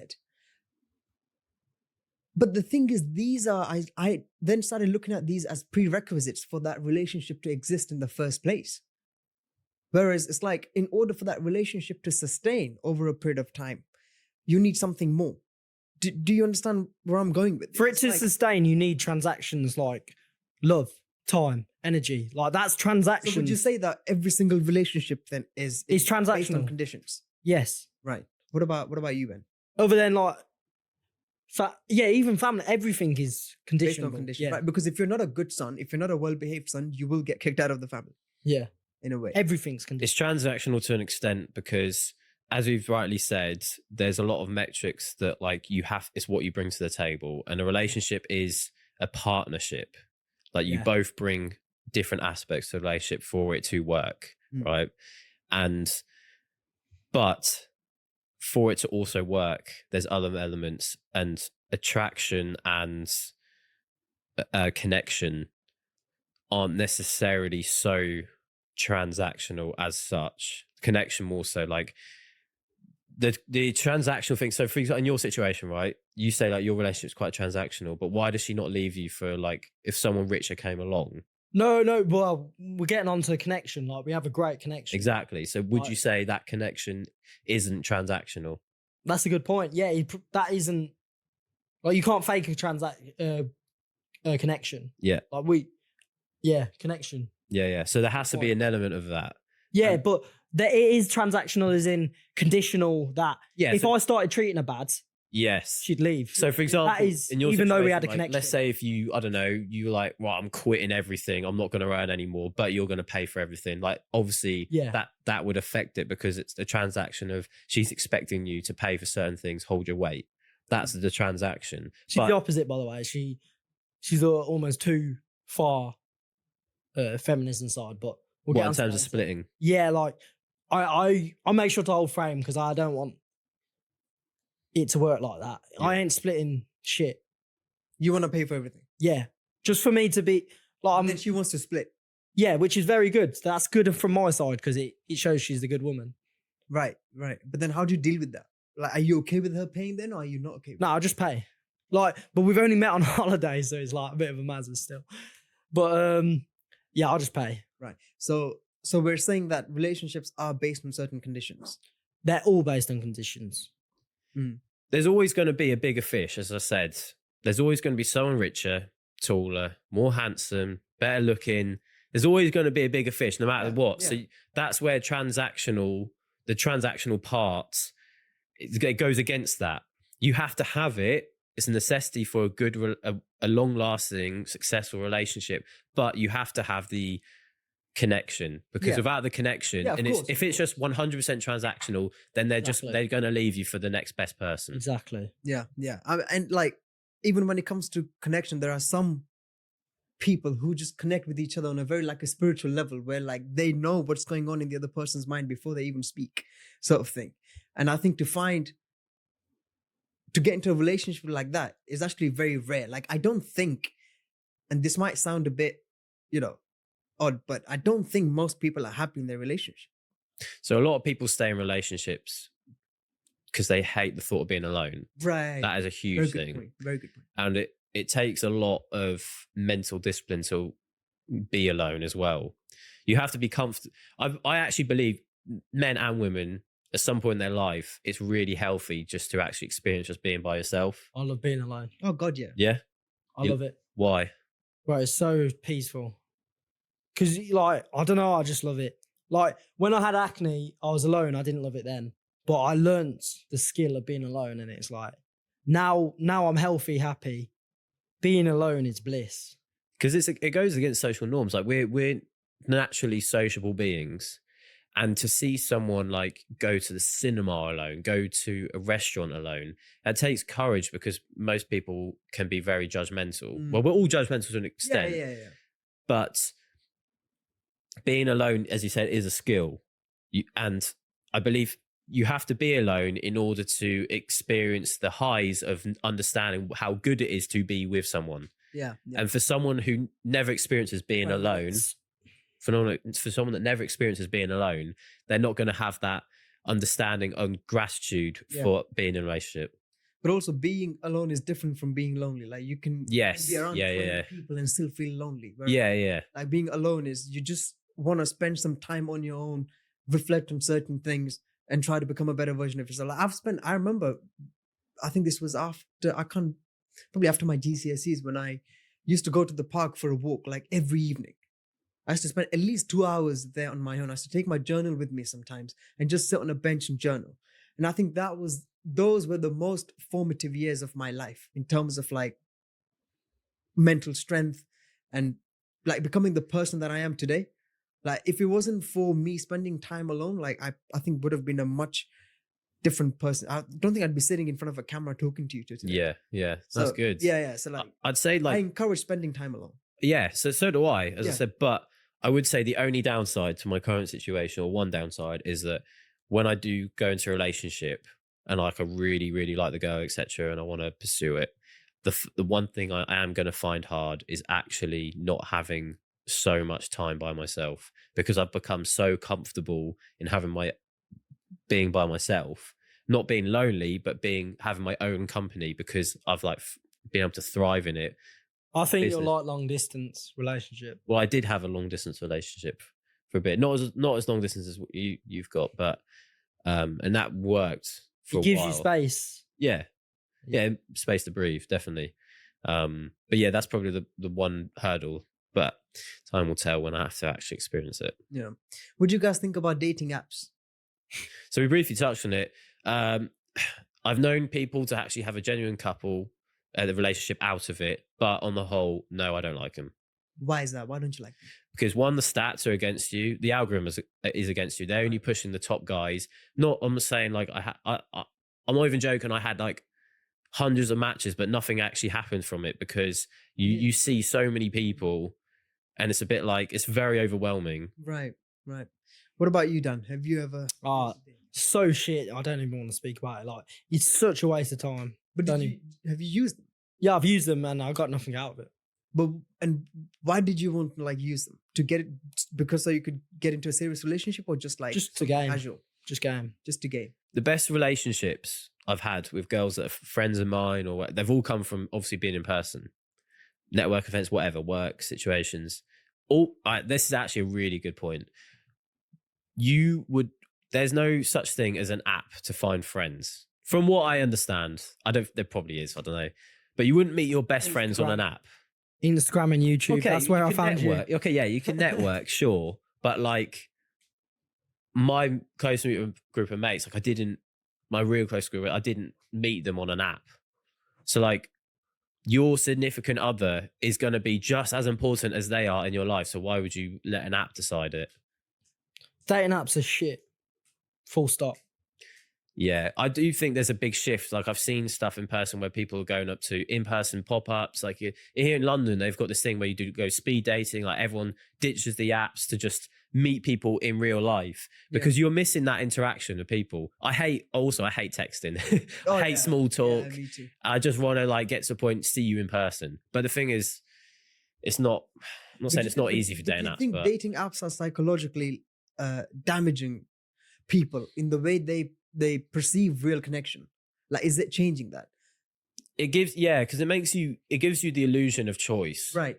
Definitely. Right. Like I'd have all these matches, but like nothing came of it. And it's like, oh, on paper, I've got all So they these don't choices of materialize girls, into but anything. nothing happened. They don't materialize into anything. And it's based all on attraction. Yeah, very heavily on attraction. Oh, right. yeah. So like on So it's the wrong physical metric. appearance. It's the wrong. Yeah, actually, I've noticed that because I've also used dating apps. I was actually asked by a friend to download a dating app because I was so busy with my life that she was like, "Oh, you're not gonna find anyone else." You got a woman friend? Yeah, I've got a female friend. Yeah, she's. What's that like? Well, we both do. But I wouldn't say I wouldn't tell them my secrets. They're not like best mates. Like I don't think I've ever had a woman friend unless it's my Why is that? girlfriend's. It's an interesting topic, actually. Why Yeah. have you not had a female friend? Well, I don't know. I'm only friends with content creators, really. yeah, there's female content. Yeah, a lot but- of them. I've never really okay. met a female content. No, but I probably would be. But is there anything wrong with having a female friend? Not really. It's probably a bonus. Like, Okay, I think the question you're trying to get to is like, do you think guys can be friends with girls without having that? now the element in sleeping with them is just a big factor in my head. Like, Do you think most guys that are friends with girls are only friends for the sense? nah, like, not entirely. They'd have a 'cause you chance. two, obviously. Hey, can do it. have other female friends that are much older than me. And I've noticed every time I spend time with them, I actually do learn things here. Do you want to sleep with them though? No, I genuinely don't. Because I actually value what we have. What would you do if they wanted to sleep with you? Probably not. Oh, that's a lie. No, I'm telling That's you. a lie. Well, no offense to the girls I'm friends with, but I don't want to sleep with any of you. Yeah, me neither. Unless they're clapped. No, me neither. No, Are they clapped? Are they good looking? Yeah, sure. So if they stuck it on you, Objectively, yes. if you were both drunk and she stuck it on you, you would say no. I would say no because Oh, that's a lie. that's not a lie. Lie, bro. Why is that a lie? It's just a cat. Why? Like, But why is it? who would say no? That's such Okay, a I think lie. the point we're trying to get at is that most guys will give attention to girls and like try to befriend them as a way to be like, oh, maybe I'll get a chance. Like that's very, very common. That's why a lot they of guys do are that, yeah. against. They do that, yeah. That's why a lot of guys are also against the whole like having a boy best friend sort of thing and Yeah. girl Yeah, best like- friend. Yeah, but I'm totally okay with having a female friend whom I have a relationship with that is purely just like non-sexual. yeah, Do you know what I mean? Yeah, yeah. Like, because we've been on many hikes together, right? And we have serious conversations, and I find I get value from them. Like, I wouldn't want to ruin that for sex. I guess where it gets Like, that's what you said, it gets techie with the whole best friend thing. It's kind of like if you're with someone as a partner, right? So your girlfriend, she should also in sense be like your version of a girl best friend. Like why would you need attention of another girl so much? But so you're not actually looking for that girl best friend, but it's not so bad to have girls that are friends. You can be friends with girls and not have attraction to them and stuff. yeah. But I'm saying is like your partner should be like almost a sense of your best friend as well. I think So this whole idea of men can't be friends with women because they just want sex from them is very primitive. yeah, I think there is absolutely no emotional intelligence in that belief whatsoever. Like, I think it's definitely possible for men. it's more like that's like kind of like degrading men a bit because it's kind of like saying like how we can't control our desires. I'm a bit in. I'm a bit of I a agree. Neanderthal, aren't I? Like, I've never had the need to have a woman friend. Maybe if I stumble across a businesswoman or right. a Muay Thai woman or Right. So something, why are you okay with being friends with a businesswoman or a Muay Thai woman, but not a? Because I'm not okay with being friends with men who are yeah, that's just- fair. like it's the same for men and women. But at the end of the day, it's about value. it's about value. So yeah. you're okay with being friends with a woman as long as it's genuinely It's value, value. Yeah, which is Yeah. the point that I'm trying to communicate. Which is what I have. yeah, that's good. Yeah. My next question: do you guys think that porn and social media were specifically engineered to weaken people? Because women end up getting all their attention from social media, something that they used to get from men. Nah, it's more about profit and power. Profit and power. That's like the main two things people want. Yes. Would you elaborate? What do you mean? So profit is like ads and how do they profit off porn? I'm guessing like ads and memberships, all that. It's all money. No, Then- I'm talking about Money and why attention. these things were developed in the first place. With what intention? Yeah, with them two intentions, like Right. money and power. But then we're focusing on the people who created these things. They just want money and power. Like that's literally as simple as that. Right. Because what does it do? Bro, wanking is like the worst thing you can do, especially to porn. It's the weirdest No, because I asked this question. thing because, you could look, do. my reason behind asking this question is that nowadays the average fucking Tom, Dick, and Harry has more access to women than a king did fucking 800 years ago, right? And a 2 out of 10 women, right, It just forces them to gets not more approach. attention from men than a 10 out of 10 did. Why can Ben 40 have years ago. 4 years celibate? Because he's got access to, he can masturbate and watch porn. Like that's I hope that's not the reason why. It's not no, it's not. But I get what you're trying to say. It's basically saying like, It's- but it's I the don't easy need a route woman, is out. what you're saying. That's not the case. I don't need someone. Need is a strong word, it's like but it's a replacement of something real. I don't. like I junk haven't food. replaced. Yeah. I haven't replaced that though with that. Obviously, I haven't replaced, but like, there's gonna be a lot of times where you have watched porn because you've want. I think it's something everyone has done. Let's Yeah, let's just face yeah. it. I'm not Like, saying distant yeah. Yeah. past. Distant past. When was the last time you watched porn? Oh, a while ago. Yeah. No, be honest. Go on. Yeah. Well, I don't know. I honestly couldn't. Okay, tell you. that's good. That's good. But yeah, it was a while ago. But back to your question. Just repeat it quickly. How does porn and social Yeah, media affect how has people? porn affect? So what's really interesting is actually when you look into history and you look into when things like this were rolled out initially and things that aren't necessarily in the history books. When you look at things, I don't want to delve way too much into this, but when you look at Nah, do it. Wait, we've only got a couple of minutes. That's When- all right. when- We can. when- 10 minutes. Sure. when you look at pre World War II Nazi Germany, there was an element at the time where when the man Hitler, obviously, as everyone knows, is, you know, for what he did, but Yeah. Voldemort. there was a period of time where when he was in prison, Berlin became very liberal, and they actually introduced a lot of things that we see in the modern day. For example, transgender. And that's fine if, you know, if that's what you actually want, fine, but it's very pushed on us. Like, it's very, and a lot of sexual things that should be kept within a family, within a marriage, are very exploited, like OnlyFans. And that was seen very back then. It was more promiscuous. Right. Right. More promiscuous acts were coming out then. And it's in cycle what Dan said about profit and attention and power. Yeah. It stems right back to that, because the people at the time were using that to gain power over the public then. And that led to the small downfall, but then actually what was reversed was actually when Hitler was in charge. Now, I don't want to go way too much into that, but it's really, really interesting. I'll just say, like, anyone, you know, just look into it, because it is really interesting. Yeah. I mean, these things wouldn't exist if there wasn't demand. That's the other thing. So it's like, so that's where you have to blame the creator. You also have to blame the consumer. So you have to take accountability. What we've always said this whole time, you have to take self-accountability, and guys have to take accountability for themselves. If for guys that pay for OnlyFans, they only have themselves to blame. As much as people hate on OnlyFans, I used to, when it first came out, I thought, oh, this is disgusting. And I still do obviously think that this is disgusting. This shouldn't be a thing. But it is a thing, as you rightly said, because guys allow it to be a thing. Yeah, exactly. I mean, there are girls making more money on OnlyFans than doctors. So that is actually where men are to blame. Yeah, 100%. Totally agree. It's all men to blame. Yeah, because everything is because men can't control their sexual energy, so then they end up going down these routes, but you know, whether that's porn or OnlyFans too. Girls are just a product of it because they can profit from it. So it's illogical for them to do. I mean, I've asked myself that question many times, and the only answer I've gotten is that only the consumer needs to be blamed, because it's the consumer's responsibility of what he consumes. What do you guys think of Andrew and Tristan Tate? Yeah, they're sick. How have they influenced your life? Wow. How have they influenced many people? This guy's like a Tate 2.0. Bro, they have the shades. Bro, he's just so logical, and like, I don't know what to say. Like, I've listened to like all of his courses on Spotify, all of them.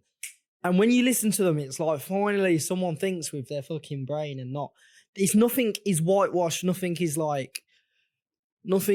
sugar coated. It's all straight to the facts. Pardon? Are those courses free? Yeah, on Spotify. Yeah. What's I've never paid for them. What topics?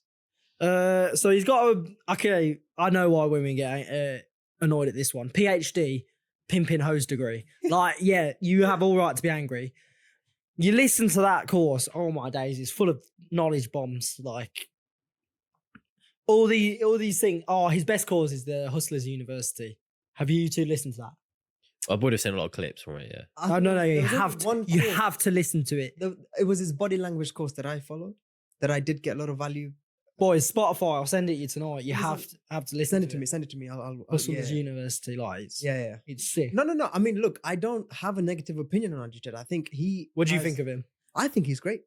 To be very honest with you, I think he has helped me a lot. Like, he has motivated me. Like, one of the biggest lessons I've learned from him is, as a man, you just have to go out there and build as simple and basic as it may sound. Like, I've learned that, you know, as a man, you have to go out there, take responsibility for your life and build yourself, because no one else is going to do it. I know it's successful people and accountable people like him, men and women that I've spoken to. Oh, 100%. Barley. 100%. People who are victim mindsets and watch a lot of the news, and just normal people, let's just say a majority of the people, they don't like him because they've been like, what's your opinion, Ben? I believe that most of the things he's actually said were already like rooted in myself anyway, and he's just basically been the voice. He reinforces what everyone already believes. Yeah, but he's almost a voice to be like, it's almost to say, it's like by him saying it, and because he's got this large audience, it's kind of like, okay, I shouldn't feel guilty for thinking this way. It's stuff that we've been told is wrong, which isn't wrong. But where the only thing women, I've said this before, the only thing. misogyny is in. So Yeah, I am. It doesn't take a massive IQ to understand that a lot of it is marketing and a lot of it is just ploying into being a rage baiter and getting people. Because the thing is, you can rage bait, you're getting people's attention and you're getting views and you're getting money. That's all it is. That's all it is. It's big money. Yeah. And I see straight through that. I genuinely believe he actually wants to help people, though. I do believe that because he's said a lot. He's risked a lot that he doesn't need to. He's made enough money. He does it for the love of the game. To do anything more. That is where you actually understand. It's like, okay, he actually genuinely gives a shit. Yeah. But the only downside, the thing that if we don't align on certain morals, and that's becomes to like they like the whole multiple wives thing and stuff. I don't. I just want one wife. Yeah. But that's what they want, and that's fine. They don't actually really push that. To be honest, that much. It's more about everything else. The pros outweigh the cons. He's been a massive influence over myself, and I can quite strongly say that.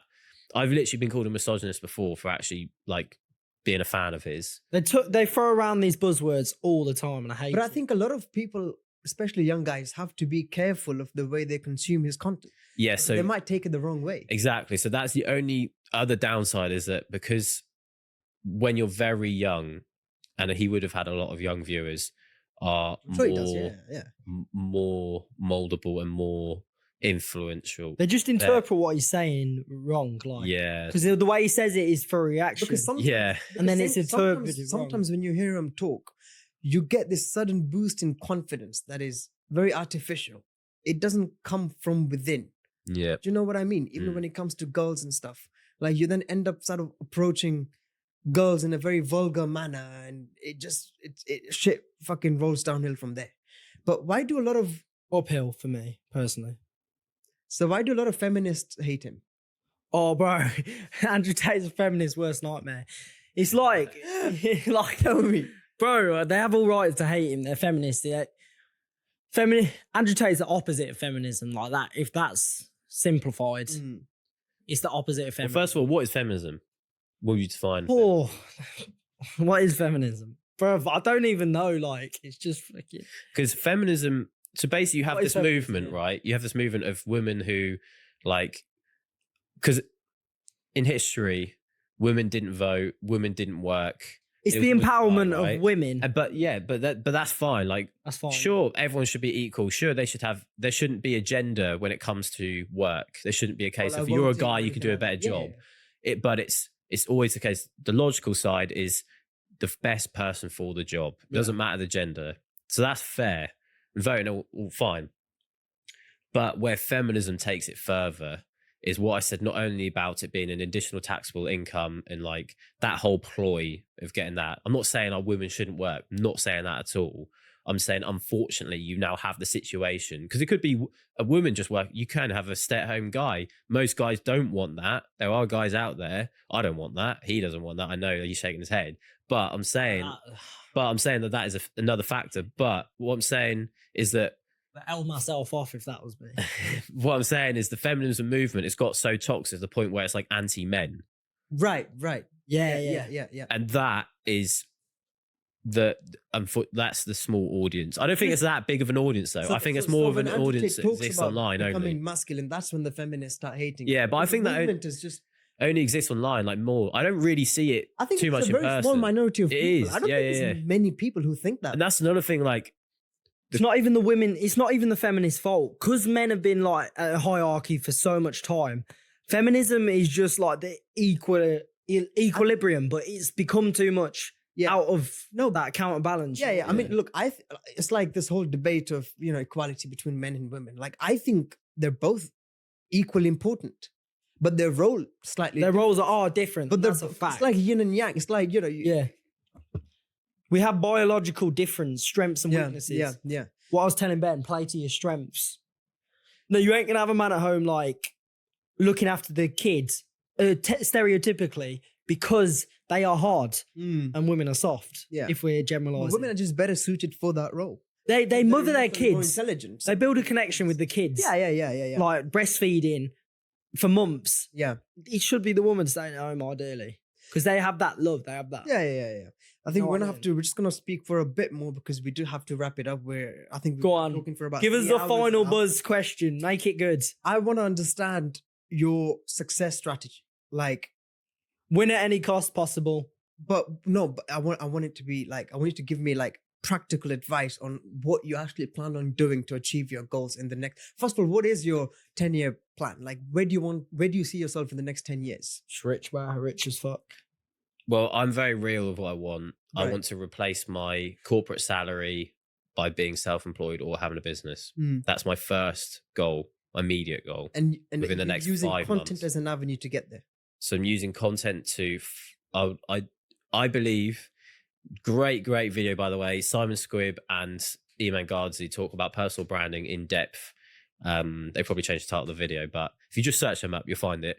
And they talk about how it's not about the influence and the scale at which you have an audience. It's about the niched audience and having that strong set foundational support. This is the part we haven't argued about over podcast, isn't it? Yeah. Yeah, I mean, But that's what I want to so build. basically, you're Again, saying it's better to have 100 people who are completely devoted to you than to have 1,000 people. so yes, and that is modern day leverage. Throughout history, money has always been the leverage. Now it is attention. But having the right attention for the right people, the right audience, all you've got to do is sell them the right package, service, whatever it is. For me, in terms of how I'm going to do it with business, first of all, I always think you start off with service or product-based business, low startup costs, low running costs, but it's all about based on the skill set that you have that you can offer. Because it's all about, you're valued at your skill, essentially on paper. Going into product business and stuff, obviously that's other ball game, as you know, with inventory and stuff. Yeah. But right now, that's my current plan, I'd say. Cool. As much as me and Ben are very similar, we are like very different people in how we act. Like, I've noticed this now. It's like pattern recognition. Ben has patience. Ben has quality over quantity. I'm more of a complete, just obliterate You're more impulsive. views. Or to me, it's all about views, reps, just constant action. Right. Ben is a lot more patient. I'm impatient. Like, that's what I've noticed. So what's your strategy for success? Bro, like, Is that volume? it's volume. Is that what it is? But it's also increasing the inequality as you do that volume. It's like learning. Volume negates everything if you're learning actively. And this is what I've realized. You need to fail so much quick. It's all about speed, fast. I'm 21 and I'm impatient as fuck. Yeah. It's a good thing because I'm making progress absolutely rapid. And Yeah, no, I completely agree with everything you just said. I think it's more down to the lifestyle avenue, the life avenues we've gone down, whereas I'm balancing corporate. I finished my degree now, but I've been doing that and then YouTube and then gym and everything else. You're balancing YouTube and gym and fitness, boxing. literally But you've just been able YouTube, to yeah. more focus pivotally on that. That's why. I think our pain points are different as well because Ben has the comfort of money behind him, which he's built, but I've spent all my money. So it's like, I have to make money now. And there's a different pain point. When I had loads of money, I weren't as bothered about using that. But because Ben's stacked up his dough, it's like he's got patience now. But I'm impatient as fuck. I need that money. What's the best piece of advice you've received, like ever? Oh, I need to think about it. It's a hard one. Yeah, what about yourself? Would you say? I would probably say, fuck bitches, get money now. It's something like that. Who was it from? Yes, it was from my aunt. The best piece of advice. She said, pick your battles carefully in life. And then I thought about that for a bit. What do you mean by that? And then I realized this can be applied to any fucking scenario. Like, don't waste time on people who you've got nothing to gain from. Don't waste time thinking about thoughts that will not benefit you in the long run, etc., etc. Pick your battles carefully because not everything is worth fighting for. And I've got one. That is that. Once I understood that, it made my life much simpler. Like, I just eliminated 80% of the shit that I was previously engaging in. Alex Hormozy one. Do so much volume. Does someone know this one? Do so much. What is it? He said, do so much volume that it feels unreasonable to not. I've forgotten it as well. to not succeed, pretty much. Yeah, Right, basically, your point about volume is like you're always going to succeed with the more volume you put in. Bro, that's in life. Like, I think everything interlinks. Relationships, women, money, fighting.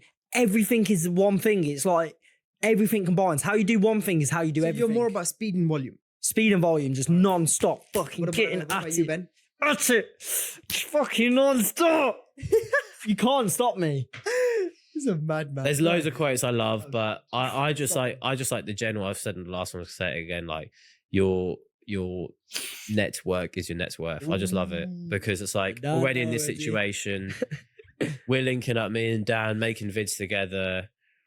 He's known me through YouTube, and then I've only been on this because of Dan, and we're in this. Me speaking to girls helps me network. Do you want to know why? I speak to girls in network, but the girls I'm friends with. Nah, but me content flirting with creators. girls. Yeah, but I don't need to flirt with them. I can just speak to them about content. Yeah. Right. I think we're going to end the podcast on this note because no, but honestly, I think we've had a great conversation. Yeah, It's been bro, we needed more time. Yeah, I thought 3 hours. Yeah, but it's would've been never long enough. as It's fuck. never well, enough. we've been sitting here. I've had 2 coffees. I Trust can me. keep going. Bro, I could stay here all night. Trust me, we didn't cover everything. And it's 9:30 at night. There's a lot we. Weatherspoons it is. Let's That's go. just the nature of podcasts because once you start discussing one topic, it then leads to another like 3 different topics. Yeah. But anyway, boys, thank you for coming. Means a lot to me. We had a great Thanks for conversation. having Yeah, thank you for having us again. My pleasure indeed. Yeah. Defo been cancelled. Nah, I'm joking. I can't get cancelled. It's literally Oh man. what is cancelled. I'm not even famous enough to get cancelled. No, it's just Oh, fuck. Yeah, that that keeps keeps sitting. Thanks for having us, Nick. That's good. And my glasses on the whole time. That's good. Oh, no. All right. All right.